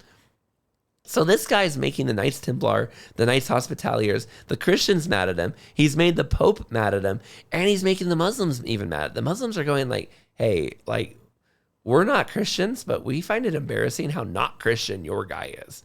The Knights Templar and others begin gathering forces. They're going to run a crusade against Frederick II. So Frederick gets ready to go to war with the Knights Templar. So now we have a battle between the supposedly Christian Crusader forces and the Knights Templar. And the Sultan of Damascus is also really mad at Frederick II because he's like, hey, you're fighting in the land I told you not to do. This breaks the truce. Jerusalem's back to me. And according to a contemporary historian at the time, then out of nowhere, Frederick II tries to kidnap the Grand Master and take him back in chains. And this is just not going well. Frederick is also putting out a ton of negative propaganda against them. Everywhere he's writing letters telling people the Knights Templar are control freaks, they're greedy, they're stupid, they're assassins, they're evil. You can't trust them, blah, blah, blah, blah, blah. Because the Knights Templar are, getting ready to crusade him out of Jerusalem because he looks like he just handed it all to the Muslims. The problem with any propaganda, though, is people naturally don't agree with all the propaganda, but people have a hard time not agreeing with some of it. And this is true even today. When you hear a bunch of people saying things, you may say, well, I know not all of that's true, but your heart believes little pieces of it. That's why propaganda works. It doesn't normally convince you that the enemies, the barbarians at the gate are going to destroy and eat all your family, but it will convince you that there are barbarians at the gates. They always agree with some of it. This, once again, hurting the reputation of the Knights Templar by a guy who just seems to be kooky. Frederick laid siege to the Knights Templar in Acre. It leads to a long battle. He didn't win, But he did something kind of sneaky, which is he put bowmen, archers, all over the land. And wherever the Knights Templar were, they had these, they're spread out. They're sending messages back and forth. But these guys who send messages, anytime they try to do so, an archer would just kind of snipe them out of nowhere and kill them, completely destroying the communication lines between the Knights Templar. And for all the weird stuff about Frederick II, I got to admit, that was a pretty smart idea. You don't see anyone else thinking of that. I'm just going to put snipers all over the land, and whenever the Knights Templar try to talk to each other, they just get killed. You don't have to fight them out in the open, and you've completely wrecked them that way. Frederick II isn't doing well, so he leaves Acre and goes back to Sicily. He has to go reclaim his own lands because his father-in-law, the former king of Jerusalem, has been conquering them with the Pope's permission. So he's kind of I'm done with King of Jerusalem stuff. You guys can have this stupid crown. I'm on my way out. As he left, he had to leave by the peasants' direction out of Acre, which was kind of where the poor people were. And it says that the peasants were pelting his entourage with mud and rocks. The people of Acre hated him. They saw him as a traitor. You came to get Jerusalem and you basically handed it to the Muslims. When he gets back to Sicily, all his stuff.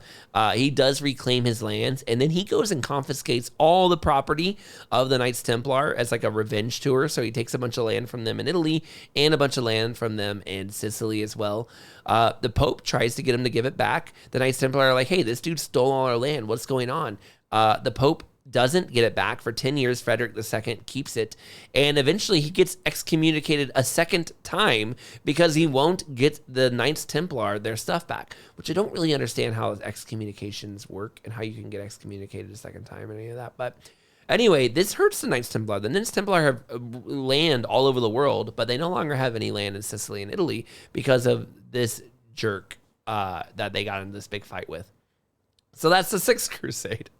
And I don't know about you, but that was pretty unclear how that worked out. Once again, these personalities and the people running the Crusades cause more trouble than any of the actual fighting seems to.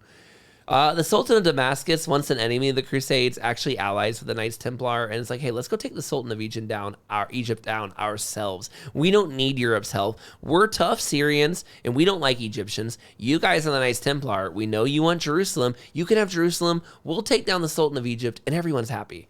And this seemed really happy. They did very well. They started taking on the Sultan of Egypt, and the Sultan who runs Egypt kind of goes, I need help. And so he hires a group of mercenaries, an army of 12,000 Turks. These guys were actually originally from southern Russia. They were probably at one point Orthodox Greeks and were forced to convert to Islam when the Turks took over the area. And they were brutal killing machines. They're called the Mamelukes, and they are some of the meanest people that ever fought in human history. They rode horses. They rode down from Turkey, and they just immediately started thrashing the Holy Land. They took out Syria. Was a bit too much for them, so they just swept on the Kingdom of Jerusalem and the Crusaders. They set everything they could on fire. They killed everybody in Jerusalem that they could. On July 11th of that year, they attacked. They just break through Jerusalem, slaughtering, killing. A garrison of it's for 6 weeks. People tried to hold out inside the castle. About 6,000 men, women, and children make a run for the city to get to a nearby port, but 300 of them make it out. 5% of the original people actually make it to safety. That's how rough the Mamelukes are. They kill, they destroy, they burnt the Church of the Holy Sepulchre down. They destroy all the bones of the former kings. Anything they can, they're setting on fire, pillaging, destroying. And Jerusalem is just up in smoke when they're done. And then they go down and destroy even more. This is devastating, sent the Crusaders way back. And it really makes you wonder, if the Crusaders had never allied with the Muslim Syrians, would the Egyptians had reached out to these really brutal mercenaries for help? Probably not. And Jerusalem would have probably stayed in their hands, but it didn't. The largest force of French and Knights Templar and Hospitaliers, pretty much of all time, come together around this time, and they're launching an attack on the Sultan of Egypt, and they go to war, and they lose. Thousands of them die. Hundreds of Knights Templar and Hospitaliers die. 800 Christians are sold into slavery. This is the worst defeat of the Christians in 50 years. It pretty much almost cost them all the Crusader states right here in the year 1244, and it's very much leading up to the end of the Crusader states. Furthermore, Damascus, which is been this unstoppable fortress that has held. The Crusaders couldn't take it, but nobody else has been able to take it either. The Sultan of Egypt, for the first time, conquers it, and finally he's got control of everything now. With these Mamelukes, with these mercenary soldiers, nobody can really stop him. He's now very much in charge, and he's setting his sight on Jerusalem. And this is where the Seventh Crusade comes in. Each crusade has a guy: Richard the Lionheart, Bernard of Clairvaux, Frederick II. Well, in the Seventh Crusade, King Louis IX of France is your guy. And King Louis IX is coming in to kind of save the day. The king got very sick when he was a young man, and he vowed that if he was made better to God, he would rescue Jerusalem and the Christians. Well, he was made king at the age of 12, and he stayed king till 56. That's 44 years in medieval years he was king. That's pretty good. And actually, he is the only king of France that has ever been called a saint by the Catholic Church. He is also considered by many to be the height of French power, honor, Christian respectability, everything good in France could maybe be attributed to this guy. Many in France, by the way, I had a friend of mine who's from Europe. He got a good kick out of the first episode when I said France, and he said, and I think like the quote was, I said, and France actually used to be like a really big deal. And he was like, that's a really funny thing to hear an American say, because it's like, that is exactly how we approach history. Like, you didn't know this, but once upon a time, France was really important to the world. No offense, I'm sorry if you're a French listener, but it does feel that way sometimes when I read the history books. It's like, wow, back in the 1200s, these guys were really doing stuff. Many in France thought it was a bad idea for King Louis IX to go over and do a crusade. But, you were sick. You don't owe God that 12-year-old sickness thing. But he does. He vows it all over again, healthy, to spitefully prove he meant it. The Knights Templar of France are like, hey, if you want to go, we'll help you out. The Knights Templar have always had a close connection with France, and so they're very excited to send this guy on his way and give him all the money and support he needs. And in many ways, the Seventh Crusade became the Knights Templar true, real last attempt to take the Holy Land. They put all their materials, all their forces, they organize, everybody's rallying. This is it. We're going to get Jerusalem back. This is the moment. Everything's going to go well. Almost immediately, this 1,800 vessel army, that's 1,800 ships coming together, lands in the Holy Land, and they start a battle with some Muslims right off the bat. These guys are better than the ones that have come before. They outmaneuver the Muslims, and when they go to take a city the Muslims had run to hide in, they actually find that, like, it's almost like cartoonishly, all the Muslim soldiers had run out the back door, and so there was nobody actually in the city, and they had left a while back because that's how good they were. Now, they were holding a city important to Egypt called Damietta, and the Sultan of Egypt offered and said, I will give you Jerusalem if you give me this Egyptian city over here. He sent this message to them through the Knights Templar, though, and King Louis didn't like that. He took offense at that. He goes, hey, Grand Master, Knights Templar guys, I don't know who you guys think you are, but I'm the King of France, and you bring messages directly to me. And he goes, you know what? We're going to take Cairo. Nobody tells us what to do. We're going to take Cairo. We're going to take Egypt. And for once again, for like the 55th time in these crusades, when you're supposed to be taking Jerusalem, you keep getting sidetracked by Egypt. This put the Knights Templar in a weird situation. King Louis was not their boss, the Pope was. They're supposed to be taking Jerusalem, but the king is the guy with the army here. King Louis is the best chance to reclaim Jerusalem in a long time. And furthermore, the Knights Templar lands are deeply embedded in France. So it's not really a good idea to be on his bad side. And this is foreshadowing, by the way. Not being on the France king's bad side is really important. A lesson they need to remember. It happened, however, the army began to move forward, and the Turks realized that they weren't going to be attacked in Jerusalem. So they were like, cool. They sent spies, and they actually started attacking. This Mameluke Turk group started attacking the army moving to Egypt from behind, and they were getting all over them. At one point, like, the Knights Templar were being disciplined and not attacking, trying to follow the king's orders, and they literally watched as the Turks beat up a guy right in front of them. And finally, one Knights Templar guy just says, for God's sake, go ahead and kill them. I can't take it anymore. Like they're mosquitoes buzzing around. They turned around and killed a bunch of the Turks and sent them packing because they were, but still, it's pretty weird. But the king didn't like that. He's like, hey, don't disregard my orders. I told you not to focus on the Turks. I told you we're going to Egypt. And they're like, but they were attacking us. What are we supposed to do? The next day, they would disregard orders again. They were supposed to go down a valley secretly and kind of create a beachhead in Egypt. Well, the Bedouins were like, hey, I know a secret way into Egypt. They showed them the secret way into Egypt. This looks good. From here, they can launch a further attack. Well, when the Knights Templar get there, they have a couple French princes and soldiers with them. And the French prince and soldier sees the city. He goes, we could totally take it. This will make us heroes. And the Knights Templar said, no, like, don't do this. We were told to get a beachhead, and that's our orders. Let's follow orders. Well, the French princes mock them. They're like, you guys are cowards. Some even say that, like, hey, you're such cowards. If you guys were brave, maybe you would have held the promised land, but because you're cowards, you didn't. And I don't know if you've been paying attention to the Knights Templar, this whole story, but they do not take well to being called cowards. That's not their jam. So they go, fine, we'll go with you into the city. And this next scene literally sounds like it belongs in a movie. They go into the city. There's almost no one around. There are hardly any guards. They're just walking through the city, and the city is empty. And, they keep getting deeper and deeper in, and something just feels off. And the guys that go in, they just kind of, if in the movie, this is the part where someone says, I'm getting a really bad feeling about this. And as they turn to leave, they get attacked from the roofs of these people. Rocks, swords, fire, boiling water, logs on fire start falling on them. They start riding out on their horses, trying to get out of the city, but people are now leaning out their windows with swords and knives, stabbing their horses, stabbing the soldiers, killing them as they try to rush out. The prince who had pushed them into this dies. The count and all his noblemen that were with him die. Almost every Knights Templar that entered that city died. Only the Grand Master and a handful of them escape. And the Grand Master was deeply injured. He lost one of his eyes in this escape. It went terribly. And when the French army shows up to get to that beachhead, it's a complete mess. They're mad at the Knights Templar because you were told to follow orders, and yet again you didn't follow orders. And they see the French prince's body being hung from the wall. It was a brutal attack, and the Egyptians were just totally just ransacking them. It went terrible. The next day, the Grand Master would lose sight in his other eye in another battle and would be killed. Supply boats were supposed to be coming to them, bringing them fresh supplies, and they were trying to send the wounded out. But the Egyptians had some boats upstream that were just sinking everything. It wasn't going very well.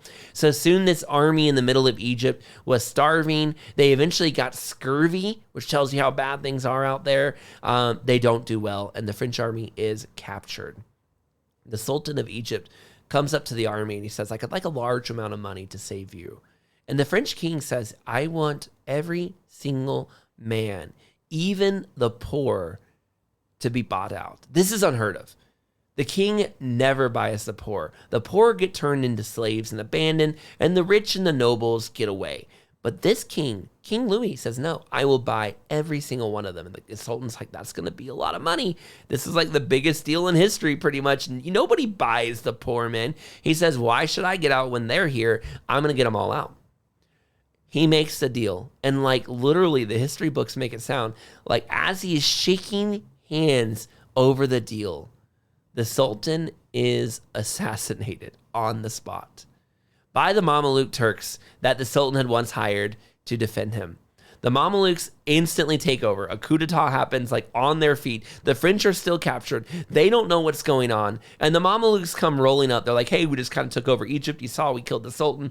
We're in charge now, but we're going to go easy on you. We want to let you go, but we're going to give you a cheaper price. But because we're kind of in a bind right now, what with the whole taking over Egypt right now thing, we could use a lot of money right now. So we're going to let you pay less overall, but we want you to pay more right now. The King of France is like, I don't have more right now. I can get you more later, Mameluke Turks who just assassinated the guy who ran Egypt. But I don't have the money you need right now. And they go, well, we're not going to let you go if you don't give us the money we need right now. We need this money to kind of pay off the right people so this coup d'etat goes okay. And, well, the Knights Templar, of course, they have a treasure ship offshore. And what a statement, right? They have a ship that just roams around with powerful treasure when they need it. Some historians kind of make it sound like, well, just, resources you need on a ship nearby. But it's just this mysterious element of like, oh, you need money? Well, we could go get the treasure ship out for you. And think about it, like during this time, there are pirates. Egyptians are sinking ships with wounded people on it. But somehow the Knights Templar got their treasure ship through, full of treasure and money. The one thing everyone would have wanted to get their hands on.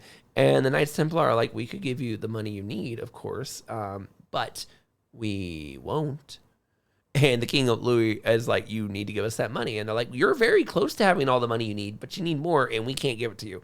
And one of King Louis's men pulls an axe out, walks over to the Knights Templar and says, we'll just cut you all down right now. And the Knights Templar go, okay, now we can give you the money.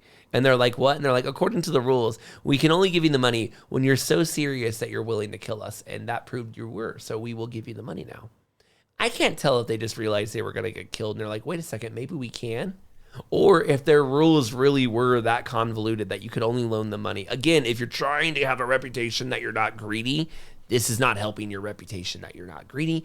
They give them the money. They buy their way out. But King Louis, he gets along with the Knights Templar for a time. In fact, the guy who pulled the axe out eventually becomes the new Grand Master of the Knights Templar. But I don't think he quite forgot the whole time he was held hostage and they didn't help him out. In fact, one point later in his life, King Louis will make every Knights Templar present step in front of him barefoot and bow down for an apology about something. And then he will banish one of them because he didn't like the treaty he gave them. And historians will say this was a really humiliating moment when the Knights Templar have to bow before the king. I mean, they're supposed to only serve the Pope, but from that point on, it's pretty clear they're second in charge now, and the King of France has special power over them. However, the King of France is also getting special power over the Roman court and the Pope as well, so that's just kind of a thing. Anyway, King Louis IX, king and a saint in his own day, definitely, I mean, you can see that he wanted to care for the poor, something you never see anybody else doing. That alone makes him a pretty good guy. But also, the Knights Templar are not bossing the kings of Europe around the Holy Land anymore. They're now bowing to them and doing what they say. King Louis would attempt another attempt to retake the Jerusalem in the 8th Crusade, but he will die of dysentery in that attempt, which is no fun for him. We're seeing the end of Jerusalem. We're seeing kind of the closing of all of this. This Egyptian slave soldier army that kills the Sultan, they become the reigning dynasty over Egypt for the next 300 years. They get into a war with the invading Mongols, the Mongolians, who kill everybody from China all the way down to the Cambodian Khmer Kingdom, which does defend itself against them. But to be fair, they lived in like swamp areas. These guys who tried to conquer the world, who destroyed the Hungarians, crushed the Russians. These guys were an unstoppable force, crushed everybody. But they did not defeat the Mamelukes. The guys running Egypt were able to hold their own against them and beat them back, and were able to hold their lands against the Mongolians when no one else could. They were also brutal and mean and tough, and they're the ones that will hold down the Middle East. And eventually they pushed the Mongolians out. The Mongolians attempted to work with the Crusaders, but nobody could ever get on the same page of when to attack and what to do. And eventually the Mamelukes kicked the Crusaders out, the Mongolians out, leaving only one enemy left in the Middle East, a small group called the Crusaders and what was left of the Byzantine Empire. And they begin launching their wars against the Christians, taking them for money, destroying them, selling them into slavery. From 1265 to 1271, one at a time, city after city, country after country went down and was either barely defended or completely taken over. Antioch, the original city outside of Nicaea that the Crusaders took, their big prize from the first crusade outside of Jerusalem is taken for the first time ever. Caesarea falls, Jaffa, the port city, falls. And you're like, I don't know all these places, but the point is, these were the places the Knights Templar could always count on. These were the places the Crusaders always had, but the Mamelukes are too much for them. This group that killed the Sultan and took over everything, they are just unstoppable. And it's kind of just like the lights going out slowly, one by one. The party, the people are leaving the party, and soon the party's almost over, and everyone's pretty much gone home, and you're on your own. On the other side of it, the Crusader states are also so buried in their local politics and their personality battles that somehow, as this giant unstoppable force of the Mameluke Turks is wiping everyone out, the Crusader states don't even seem to notice or care. They are so just embittered and entangled in their own little wars. During the middle of all of this, the Crusader states go to war with each other. The Venetians go to war with Tyre and Acre, and they have they're not even paying attention to what's actually important at all during any of this.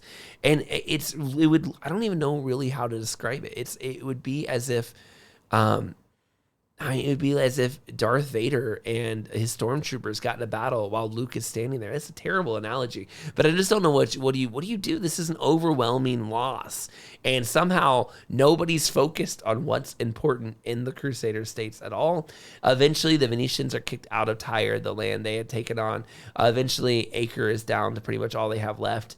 The Pope tried to help different sides, but he could never get people to focus anymore.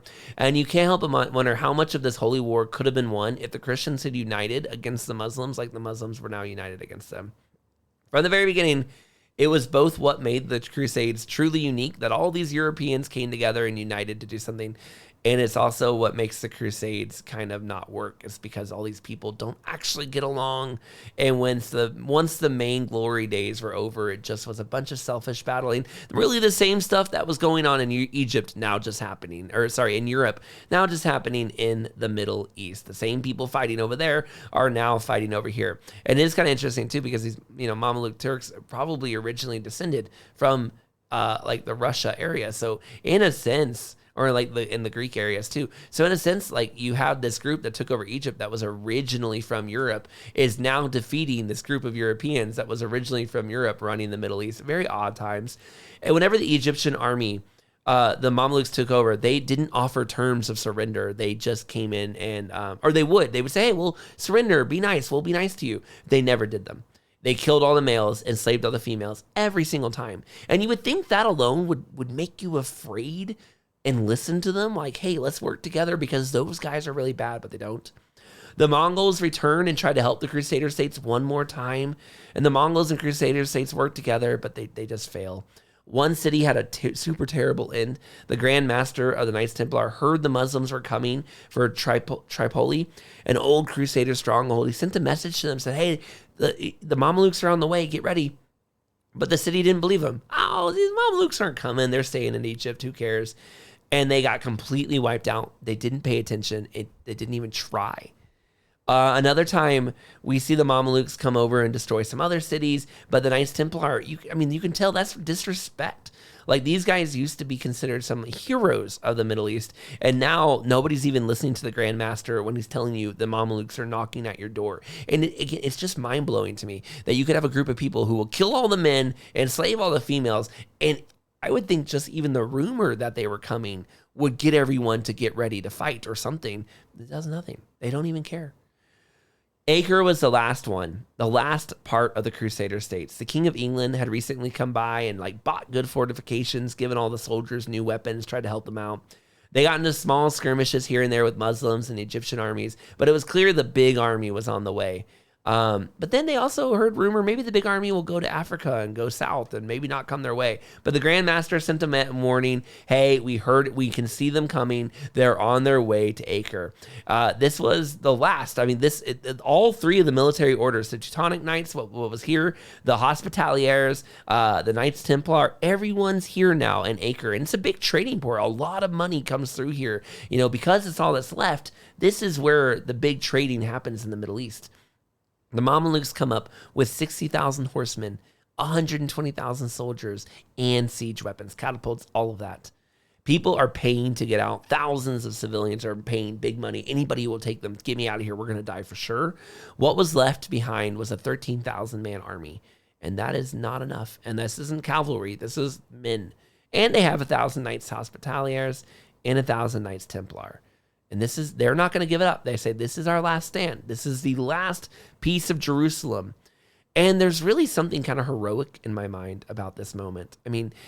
That night before the battle, I would love to hear the Knights Hospitaliers and the Knights, Templar sitting by the wall talking to each other. These two organizations had fought wars over who would defend Jerusalem.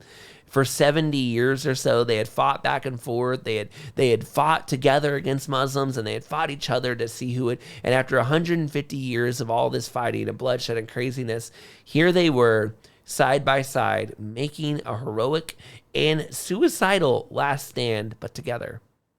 Well, the Mamelukes did what they learned from Saladin. They put mines under the walls and began blowing things up until the walls fell. Once the walls fell, it was chaos. The city begins to fall. The leader of the Knights Hospitalier is wounded, but he fights to the death until he's able to get on a ship and get away. The leader of Jerusalem, the guy who ran the city, he gets away, but so many people climb on board his ship, and he doesn't want anyone not to get on board that the ship gets too heavy and sinks into the sea.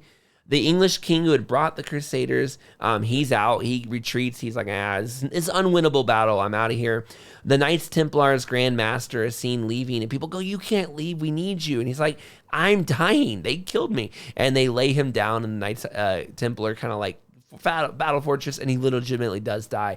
And you've seen movies like where there'll be battles or something happening, these old medieval movies we talked about earlier, and like in the middle of it they like lay a hero down and like goodbye to this old king or something. That's kind of what the Grand Master does when he gets wounded in this battle. His Knights Templar, some of them take him back, they like say final rites, they pray him away. Outside there's a giant battle happening, but they're saying goodbye to this guy because he just died in battle. It's just a mess. Thousands gather inside the fortress. The final building to not fall is the Knights Templar fortress. Remember, they were good at building forts. They had a lot of money. And for 5 days outside, the city is burning. The city is being looted, slaughtering. All the terrible things are happening. And just, I can't even imagine what it'd be like to be inside that fort during those 5 days. The level of fear. Inside, they're negotiating peace. Can at least the women and children and civilians exit? The Knights Templar, they know they're going to die, and they don't want to negotiate peace anyway. There's 100 soldiers of the Sultan come in, and they'll say, we'll remove the women and children. Nothing will happen. But as they do it very roughly. They start attacking the women and children inside the fort. So the Knights Templar kill them. And they realize when they kill these guys, well, that's the end of negotiations. They've been told, fly the Sultan's banner when this happens. They took down the Sultan's banner, put their own flag back up. They're like, we know we're doomed. This is over. The Sultan tries to trick them into being friendly again, sends a guy out, and they kind of do a little negotiation, but then the Sultan gets mad and just beheads the Knights Templar guy. It's over. It's going to go down. Now, during this time, the Knights Templar did have like access to the sea, so they've been sending boats of people out into the sea with civilians and with relics. They've been trying to send like their best treasures in the Middle East out, but it's not enough time to get the hundreds and the thousands of people that have gathered out, but they are trying. At this point, the Egyptians are done. They break through, and after 5 days, they all invade this fortress all at once. And the legend goes that the fortress became so heavy with so many people and so weakened by all the bombs that something almost biblical seems to happen. Like the fortress starts to fall down and crushes everybody inside, including all of the Mameluke Turks. So instead of these people being enslaved, instead of them getting tortured, the Turks die. A bunch of the Turks die in this invasion, and all the Knights Templar that are left, and any of the civilians too. They all die all at once together and are crushed inside this castle. What are remaining of Knights Templar fortresses in the land are allowed to evacuate, including that really beautiful one Frederick II really wanted. The Mamelukes now control the Crusader states. The Europeans just don't have it in them to try another crusade. They're so sick of these wars over there. And it's over. The Knights Templar, what do you do? When your entire mission was, you were created to create a safe pilgrimage to Jerusalem. Well, what do you do when there's no Jerusalem? What do you do when there's no pilgrimage? What do you do when there's no Middle East? It's over. And the Knights Templar are very much adrift. What do you exist for if not that? They regroup in Cyprus. They kind of try to figure out, well, they didn't run Cyprus well in the past, but they're doing much better now. And they do make some attempts to kind of skirmish and see if they can kind of break back into the Middle East here and there in some of their strongholds. They also held some castles way out in Armenia, so they tried to do some stuff, but all of this fails. By the year 1301, they are completely removed from the Promised Land. Every piece of their presence is gone. And the situation for the Knights Templar as they enter the 14th century is very strange. They're one of the most powerful organizations financially that's ever existed in world history. The Pope has still given them free reign to continue doing whatever they want. They still don't have to pay taxes. They still are free to operate. They have built a state within a state inside of France, like a very powerful one. But What do you do? What do you do with this? I think about how powerful, how much money, how much information travels through them. These people who have headquarters is all over the place. I mean, they're basically like a CIA or a Pentagon level power force right in the middle of France, and they no longer have a purpose. They're no longer in the Middle East. What do you do? Would you let them sit there quietly running the show for loyal to who knows who, doing who knows what all the time? The King of France feels very uncomfortable with them, and the Pope doesn't really know what to do with them. In Cyprus, they dethroned a king and put someone they liked better in. And as much as that kind of helped the group get comfortable in Cyprus, this made everyone else everywhere else kind of uncomfortable. So you're now no longer in the Middle East, but you're now deposing kings that you don't like. How much would you want a group like that sitting right in your border, loyal to who knows who, doing who knows what? I mentioned a long time ago, earlier in this episode, that the Teutonic Knights are a big part of the undoing here. And let me just tell you what happened to them. The Germans were originally Christian, but there was another group nearby called the Prussians. They were not Christians yet. And so the Pope operated crusades, and the Teutonic Knights were the group that went in and crusaded against the Prussians. And they forced them to become Christians slowly over time. It seems harsh, but the Prussians were not exactly nice to the Teutonic Knights either. One chronicler wrote that the unbaptized Prussians would, quote, roast the captured Teutonic Knights alive in their armor like chestnuts in a fire over the shrines of their local gods. So that's a pretty bad, I mean, it's pretty much as bad as warfare gets when you're roasting people over fires. Over time, though, despite the Prussians fighting strong, it just made more sense to become Christian. It opened the doors for trade, privilege, friendship. It helped your country out. And so over time, the Prussian nobility became Christian. As the nobility becomes Christian, everyone else does too. And eventually, these people become mostly Christians. I like to think that some of them came to Christ legitimately, that it wasn't maybe missionary efforts, but I don't know what the missionary efforts in Prussia are, and we're not going into that. It's a lot of work. I did look at the Windish people nearby, but that we did an episode of Revive Thoughts about that. You can go look that up on Jan Killian's episode, where I learned all about the Windish for you. And that was nearby, a part of the same crusade into Northern Europe, because crusades went up that way too. After decades of fighting and crusading and baptizing, the Prussians became a stable Christian land, and many didn't really know who ran the land. Well, the Crusaders, the Teutonic Knights, took it over, so they were the ones in charge of it. They did all the baptizing and cleansing of the land, so they were the ones who were given the land. And the Hospitaliers had Malta, the Knights Templar had Cyprus, and the Teutonic Knights had Prussia. But this didn't make anyone in Europe comfortable. Yeah, sure, the Knights Templar have a random island in the Mediterranean, okay. But the Teutonic Knights have a real country in the minds of Europeans. This is a land that could roll over and invade your land with horses any day.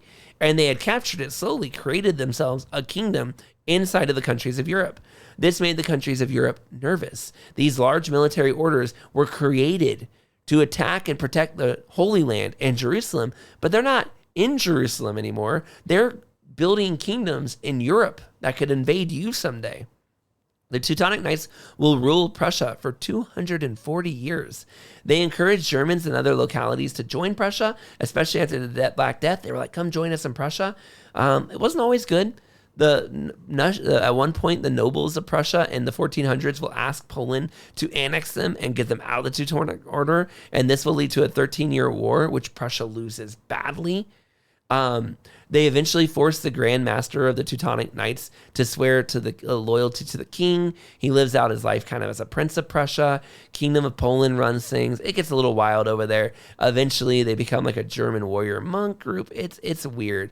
And they will exist for a long time. They will exist well into the 1800s. In fact, the German peasant revolts will deal with them, but Napoleon will take over the last little pieces of the Teutonic Knight lands when he takes over Prussia and redistributes it.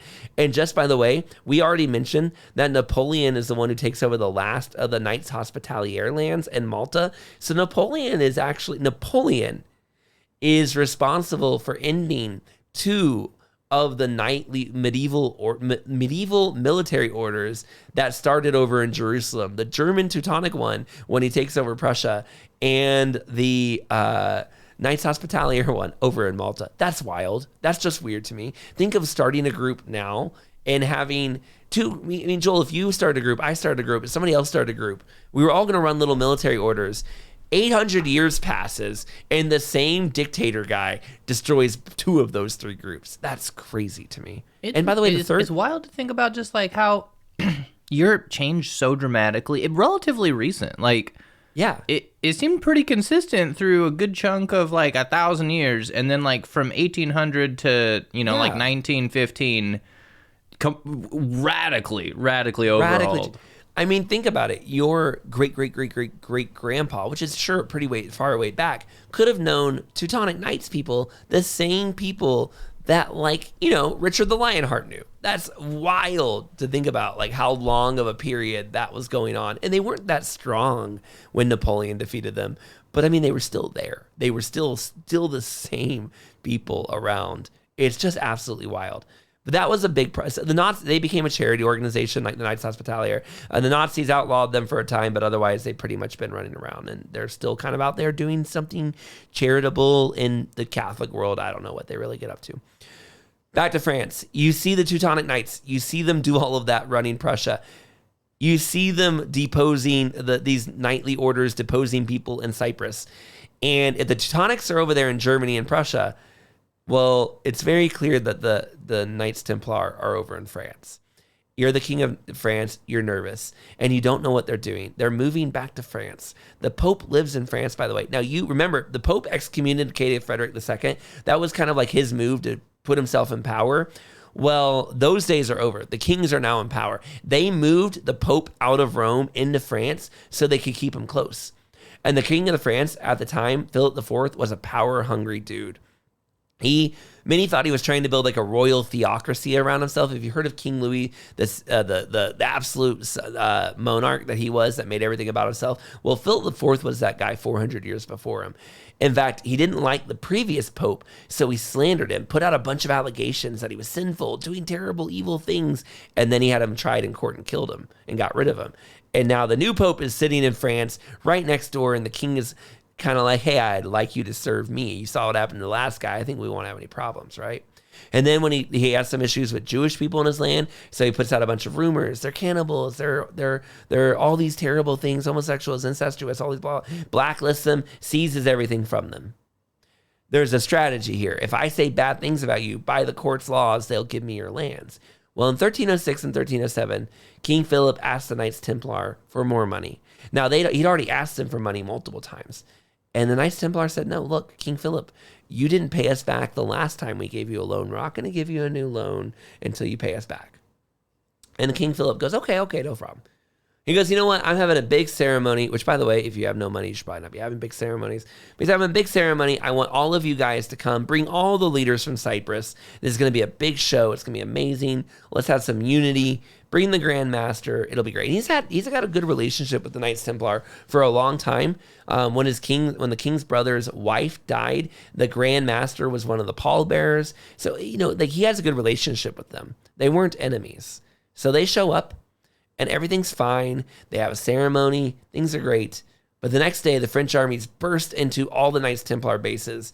They arrest every single Knights Templar. They put them into dungeons. All of a sudden, all at once, all the Knights Templar in France are being accused and convicted as cannibals, as cremators of people, which was against the rules. And then they said they would eat the cremated ashes, as killing infants and secret sacrifices to demons. I mean, just crazy, crazy stuff. No historian really believes any of it's true. The shady operation side of the Knights Templar that people think happened, there's nothing there. That's not to say they were perfect. They were a really rich organization doing stuff. I'm sure sometimes it was not above board. But, I mean, there's no evidence any of this crazy stuff was happening. King Philip himself didn't even believe it. Up until 5 minutes ago, these guys were friends and advisors, and he was inviting them to meetings and having dinners with them constantly. Then one day he raids and kills all of them. They tortured the Knights Templar until they confessed their sins. And they would torture them terribly. They would burn the soles of their feet, crippling them for life. They would rip the teeth out of their head so they would be, again, crippled for life.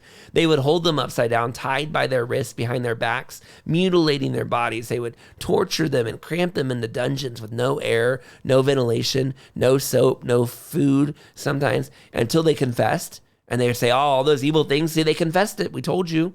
Now, many times when the Knights Templar were let out of jail later on, they would retract their confessions. But if they did that, they would go burn them at the stake as heretics. The few who didn't confess died in the tortures. The ones that survived, they were evil heretics that lived in exile and misery. And I mean, all at once, the Knights Templar lost Jerusalem. They were powerful, but they're just overnight, overwhelmingly wiped out. The Knights Templar had all their eggs in one basket, in a sense. Their main powerhouse was France. All the way back in the beginning, it was a French guy and a French king and Bernard of Clairvaux, all these people in France supporting them. So when the King of France overturns them, with the help of the Pope, it absolutely demolishes them. Now, the rest of the Christian kingdoms are shocked. Knights Templar are everywhere.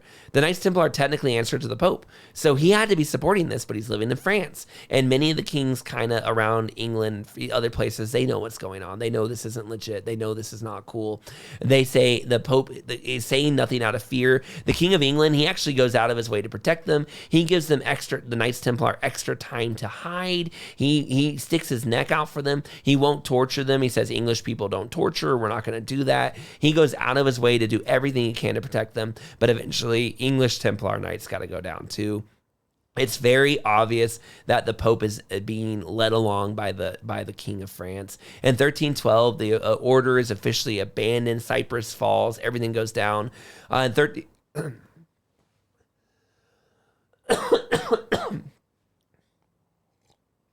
Oh man, that's killing me. All right.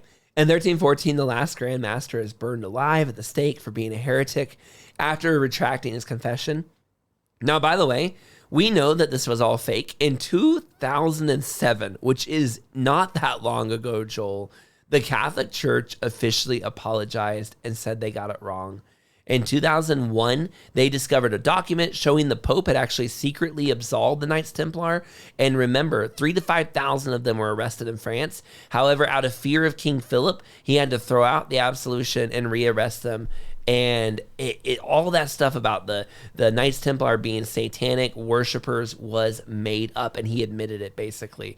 But that document that was in the Catholic Church didn't get released to 2001, and the Catholic Church didn't basically say we're sorry about this till 2007. 693 years late, so I don't think any of the Knights Templar that were alive at the time got to hear about it. But we have the advantage of history now. We know that this was fake nonsense. Up until 2001 and 2007, historians were still kind of doing the whole like, well, maybe there's some truth to this kind of thing. But we know now for sure there really wasn't. When they escaped the kingdom, it makes you wonder what other documents the Vatican has sealed up. It does make you wonder. It makes you wonder what other good things records over there. It seems like it makes you wonder what other things are waiting a good solid 700 years before they apologize for. Right now, when they're escaping the kingdom of Jerusalem, one of the men at the Battle of Acre was a man named Roger de Fleur, and I'm just going to tell you this story as fast as I can. It's wild. This dude was born to a falconer. Dad trained falcons at the age of 8. His father died in battle. Put his son on a ship run by the Knights Templar. He grew up at sea, joined the Knights Templar Order, but he didn't join them as a soldier out in the deserts. He was a ship captain for the El Falco, which meant falcon. Pretty cool name for a ship, named after his dad's career, obviously. There was no other ship like it. It was a pirate ship like crazy. The Muslims for hundreds of years have been, and they still, up until very recently, and maybe even still do, they would pirate, attack Christian cities, steal their treasures, steal their people, blah, blah, blah. Well, the El Falco and some of the Knights Templar basically reversed it. They had their own ships attacking the Muslims. They would go pillage North Africa and the Middle East. They would bring their treasures back to them, and nobody did it better than the El Falco. This ship was just leagues ahead of all the others. They were fast. They were strong. They were absolutely the best ship. In fact, when the Knights Templar, if you remember, they were trying to escape Acre, it was the El Falco was one of the most trusted ships getting them in and out of there. And it's weird to think of Christians as pirates, but if the Muslims are doing it to you, the Knights Templar were like, turnabout's fair play. We'll do it back at you then. And so this El Falco ship is just sailing all over, stealing people back and forth. It's crazy. And very wealthy, very powerful ship. Well, after the Knights Templar falls, the Pope accuses Roger of not paying enough of his fair share from all this raiding. He was paying tons of money to the church, but they thought he was trying to cheat them. He gets mad. He gets excommunicated. And so this Roger guy buys a new ship. He gets frustrated. He ends up in Sicily working for a guy there for a while, goes to war with some people. Eventually, he takes an army and makes his way over to the Byzantine Empire. And when he gets to the Byzantine Empire, he attacks and destroys a bunch of Turkish settlements. And this is called the Catalan Company. And the Catalan Company is a special group of people, 6,500 men and several ships that the emperor loves so much, he had this guy marry his niece and brought him into the family. They were 7,000 people, and they were merciless across Turkey, Armenia, and Iran. And the reason why this former Knights Templar pirate was so devastating is because when this 7,000 Catalan company army swept into the Middle East, they weren't Knights Templar. They weren't Christian and kind and gentle. They were mercenaries, and they were merciless on the Muslims, and they killed so many of them. Now, before that sounds like, oh, that sounds very mean. If you were Christians in some of these cities that had been sieged by the Turks for years, you were so happy. The Knights Templar were powerful and all, but like these guys were overwhelming, and they did a lot of good stuff. Now, just like the Knights Templar, though, this guy Roger gets in trouble with the emperor because people are like, maybe he's too powerful. Maybe he's trying to go to the crown. What's he doing? Is he giving enough money back? He gets called back to Constantinople. He's like, you know what? I'm actually thinking of quitting this whole business anyway. But he gets, they actually crown him Caesar, which is interesting to me that they even had that position. And they're like, we love you. You're Caesar. Thank you. And then like the next day, a royal family member assassinates him. The Catalan Company that he founded, these 7,000 men, get mad, so they pillage the Byzantine Empire, just destroying everything across Macedonia. Eventually, they settle into Athens, and this is such a bloody vengeance crusade by these guys. It's called the Catalan Vengeance. So in short, the Catalan Company did more damage to them than they did to the Turks, and they were actually in a worse spot for having betrayed Roger de Flor than they were originally if they had just left him alone or never worked with him in the first place. And this is just this wild story of one Knights Templar guy becoming a pirate, then becoming a soldier, then reclaiming holy lands up north, at least in the Turkish area, and then when he gets assassinated by the Byzantines, his army going and taking over a bunch of places in Greece, and then eventually they run Athens for like 70 years. This group of people, the Catalan Company. Just weird how history works and how these people have these stories. Why I like the story, it's just completely random. It tells you how crazy things are. And I love stories like that. Like I remember in the Taiping Rebellion, it had that guy who like left the Taiping Rebellion, went to Vietnam, and eventually he was fighting against Japanese people alongside the Imperial Army. But I also like this story because Roger de Flor is maybe where we get the idea of the Jolly Roger from, because he was thought to have flown a flag that would have been the skull and crossbones. It was one of the symbols of the Knights Templar. And so when his ship showed up, a Knights Templar ship, he very well might have been flying the Jolly Roger that we currently associate. Now, where the Jolly Roger comes from is a mystery. Many people think it does come from the Knights Templar because they put it on a bunch of their tombstones. In fact, I even found a picture of an old Scottish Knights Templar with the skull and crossbones. They loved the imagery of death. In fact, the skull and crossbones goes all the way back to like Christian martyrs in the Roman Empire. So it's an old symbol, but this idea of it being used by boats and pirates may have come from the Knights Templar. Now, it's not the only one. The French claim they had a word for it. The English claim it's a slang for it, so it might have come from somewhere else. But this is at least one very viable location that it came from. So not only are the Knights Templar responsible for all this, but they also might have been responsible for pioneering piracy among Christians and the Jolly Roger as well. Is just another one of their many symbols. It's just another weird legacy of our days. Also, just a cool story. I mean, even the El Falco itself. I wish I could have seen that ship. I bet it was awesome.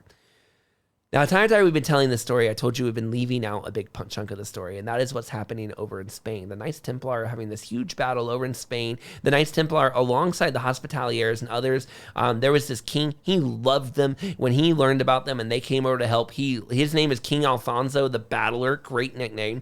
He established a bunch of military orders. He thought military orders were the coolest, and he was like one of the original Reconquista guys, pushing out the Muslims out of Spain and Portugal. The Knights Templar are great at it. Not only did they build really unstoppable castles, beautiful castles, Google them, Knights Templar castles in Spain, very pretty. But they were really good at colonizing them. Like once these Muslim lands were claimed, there should be a bunch of Muslims there. But the Knights Templar were essential at bringing these lands back to Christianity, baptizing people, teaching them Christianity, and bringing them along in. So what happens then when the Pope says, oh no, we're getting rid of the Knights Templar, they're evil and no good? Well, the Portuguese and Spanish don't want to get rid of the Knights Templar. They love the Knights Templar. They think they're great. How do they deal with this? They disband the Knights Templar, but at the same time, they create a new order, the Order of Montesa. And Portuguese do the same thing. They get rid of the Knights Templar, but they create a new order called the Order of Christ. And they give all the lands over from the Knights Templar to these two new orders and allow them to keep their lands. And the Knights Hospitaliers were trying to get those lands, and they go, nope, the Knights Templar are gone. But unrelated, there's a new order called the Order of Christ or the Order of Montesa, and all their lands belong to them. They just move them over. They just replace them. These new orders continue to fight the Muslims in Spain and Portugal for centuries to come. One important member of this group is a man named Grand Master Henry the Navigator. That's right, Henry the Navigator, the guy who kicks off expeditions to Africa, who leads the Age of Discovery, was a Grand Master in one of these orders that was a direct descendant from the Knights Templar. The Portuguese begin to explore the world because of this Order of Christ there. They train these discoverers. They begin to go and start trading by sailing to India. They start taking places like Macau. And then one really important person who is trained as a student in their school, Christopher Columbus. That's right. The Knights Templar, rebranded into one of these orders, led to the training of Christopher Columbus, who sailed the ocean blue. And that is to say, I'm sure eventually somebody would have found North America, South America. Maybe it would have all still happened. But the Knights Templar, in a sense, played one of their direct descendant led to the founding of America, in a sense. That's crazy. Now, not just that, Christopher Columbus went up to the Viking lands. He probably heard about America from up there because we know he was in Iceland area at one point. But still, interesting connection. Another group from this area, the Jesuits, the Society of Jesus, very famously, they were not a military organization per se, but they did take control of the Philippines and Macau. They tried to take control of Japan and Ethiopia, a bunch of things across the world during kind of the Reformation era. And in places like Nagasaki, they were like controlled by the Jesuits, very hardcore.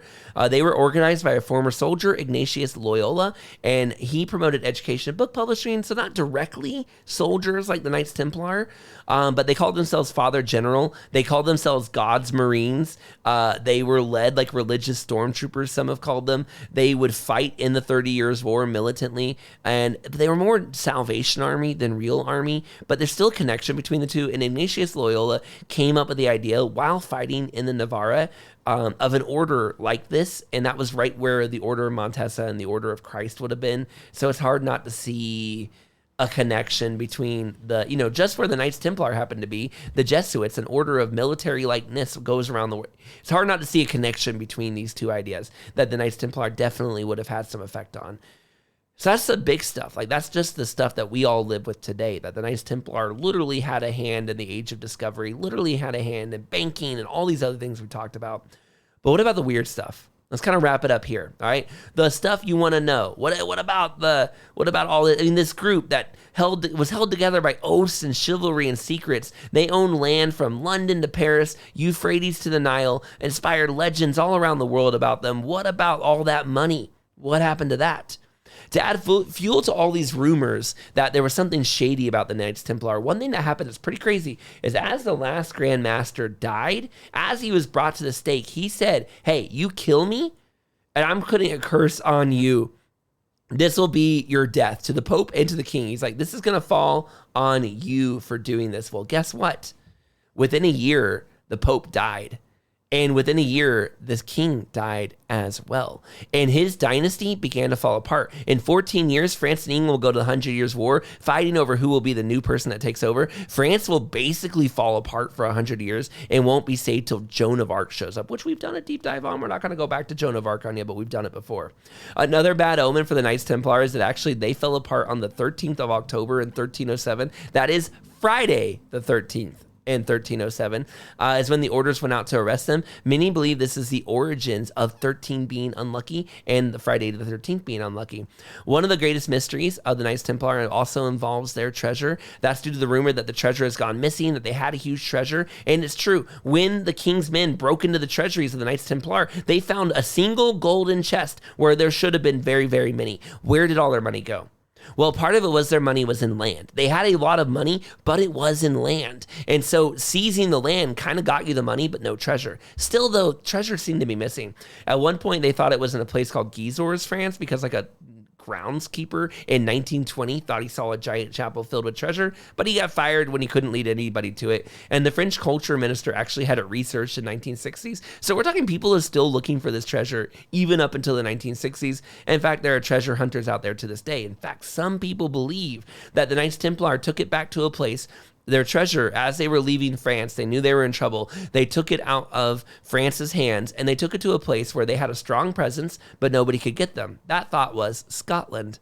Scotland was in Catholic territory. The Knights Templar were present, but they weren't under the Pope's control necessarily. Well, maybe it is in Scotland. Nobody knows where it is after all. Maybe it never existed. But if it is in Scotland, nobody knows. There's even a rumor that from Scotland, they took it with the Vikings and went up north and eventually went out into America. I don't think there's any backing for that at all. But History Channel apparently has a whole TV show dedicated to some place called Oak Island, where a theory is that the Knights Templar treasure may have made it out in some place in Canada. This is pseudo-history. This is just goofiness for fun. I don't think any of this stuff happened. But we do know that there was some knowledge of America at this time because the Vikings were in Greenland. However, I don't think that the Knights Templar took their treasure to America. Now the last piece, the piece that you've mentioned 1,000 times, Joel, the Freemasons. The Freemasons claim they have a heritage all the way back to Egypt. And their kind of philosophy on life is that, like, the pyramids are built by builders. And they've had this weird thing about builders. They build things in this world and they wish to build each other. And taking them at face value, not adding their weird stuff. They're a fraternal brotherhood of men who build each other up. That's what they say. And so much of what they do stems from Solomon's temple, the idea that Solomon was an architect who built things, and we're supposed to be physically building and allegorizing our life and building. Just as the process of building the temple, they must prepare stones, so you must prepare your life and the stones of your life and stuff like that. And so they're a fraternal brotherhood with some secret stuff that they do. They repeat some lines to remind themselves of history. A basic level, the Freemasons say they're something like an adult club for men with some, rituals and stuff thrown in about workers, encouraging working. They have club meetings, they have dinners to socialize, and then they manage the finances and they support charities and they induct new members with ceremonies and stuff. It's fun. You recite lines, blah, blah, blah. That's what they say. Most people do not think the Freemasons are quite so innocently and nice as they portray themselves to be these days. However, one of the oldest documents about the Freemasons is a poem from 1425. It could actually go all the way back to 1390. However, that's still almost 100 years after the Knights Templar have been disbanded. But just because the Knights Templar were disbanded didn't mean the Knights Templar died. England kind of took a long time to persecute them, giving them plenty of time to hide. And it's not ever been, I'm not even sure if Scotland ever even officially killed the Knights Templar living there. So if you're looking at the Freemason timeline, officially the Freemasons are going into hiding around 1315. And this poem that the Freemasons is like one of their founding documents is 1390. I mean, that's a big lap. That's 75 years between them. So you'd be looking at the grandkids of them, maybe. I mean, there's no connection here. The Freemasons are a secret group, and that's if you go to 1390. 1425 is what most historians. So now we're a full over a century after they've been disbanded. Now, because the Freemasons are a secret group, it's really hard to pinpoint when they began. For example, the first official lodge is supposedly 1717. However, it's very clear that they had a lodge in the 17th century, and many claim that the first actual lodge, again, is in Scotland around 1599. The Lodge Mother Kilwinning, which means Lodge Zero. But the building actually was a building they repurposed. It goes all the way back to 1140. So, is there anything there? I don't think so. The Freemasons would purposely adopt many of the symbols and names of the Knights Templar. They would include branches, and there's a group of Knights Templar or Freemasons called today the Knights Templar Order of the Masons. They use the orders and names like Grand Masters, chivalric codes, and a lot of stuff. But again, it's the Freemasons dressing up as Knights Templar to give themselves history and secrecy, not any relation to the actual Knights Templar. The Freemason connection is stretched across the world, helped shroud in the legacy. All these stories. Did they assassinate, JFK with the CIA? Did they do all these things? No, the Knights Templar were long gone by then. All these shadowy things have nothing to do with them. They just make great bestseller books to pseudo-historians that want to get YouTube hits and things like that. The real story is sadly pretty simple. They were once a powerful organization. They protected pilgrims. They fought to protect Jerusalem. But as the Holy Lands fell, power-hungry nobles all battled out over who would run it, and they fell apart. They didn't help themselves by charging into every battle recklessly. They didn't help themselves by being so austere. And maybe sometimes members of their group were greedy. At the very least, they had far more money than anybody ever really had before them. Although offshoots of them have survived for a very long time, for the most part, they've been demolished and didn't make it. Some of them have survived and escaped their tortures, but they disappeared into the shadow of history. Their legacy has been manipulated, their reputation tarnished by those who wanted to use them. They were far from perfect, but you have to admit their readiness to sacrifice their lives for God was pretty commendable.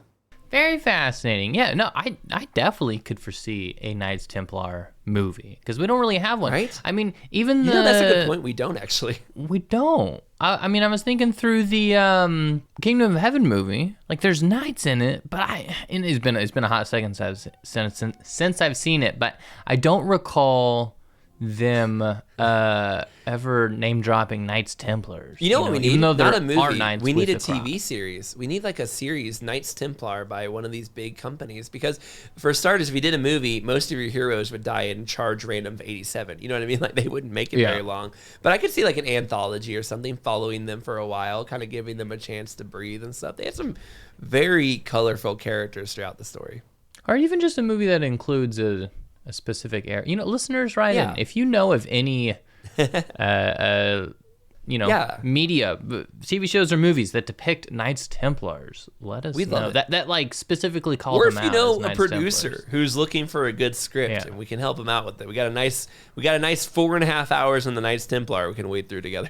Yeah, Troy, I see. Yeah, historical consultant on your resume moving forward.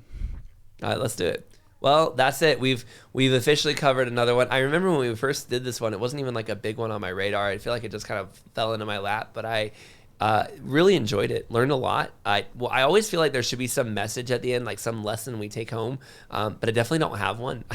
I really never do. It's just like, wow, that was crazy. Can't believe all that happened. But again, a bunch of history, and for unlike the Taiping Rebellion or something like the Ethiopian deep dive, like this is history that affected all of us. We just didn't know it. And I think that's like a good representation of just a lot of history in general. Like everything has its time, everything has its era, and then like it's not a good thing or a bad thing. That's just the way time moves. There are moments people are going to look back at the 21st century as things that came and went. Yeah, and it's kind of crazy, too, because they'll get a bad reputation because they went over killing people, but they were killing people who were killing them. And, you know, we all see soldiers that have fought in World War II, killed a bunch of Nazis, and we'll be like, what a great guy. He did great things. Well, how is that really that different than the Knights Templar defending pilgrims, killing a bunch of Bedouin bandits? You know, is it? I mean, maybe you think it is, but, I mean, how different is it? I'm not sure. Everyone's got opinions, yep. Everyone's got opinions. All right, well, this is Troy and Joel. This has been a deep dive on the Knights Templar Crusaders. There, part 2. And dear listener, what should we talk about next? If there's anything in church history that you feel like, or history in general that maybe overlaps with, or you know, honestly, just a historical event. I bet you we can find a church history connection. We did the Great London Fire, and you know, turns out jam-packed with church history, even though it was the average Joe would not think so. How connected that was to church history. Completely changed the world. So if you got something for us, if you're interested, you want some more research on it, you guys have written suggestions in before. We do appreciate it, and we look into them. So yeah, we're interested in what you want to hear from. This was a fun one that came to us. Just one of those subjects, and I'm looking forward to the next one. I don't have one on the docket yet. Wanted to get this one done before I put the next one together, so it was a lot of fun. This is Troy and Joel, and this is Revived Thoughts Deep Dive.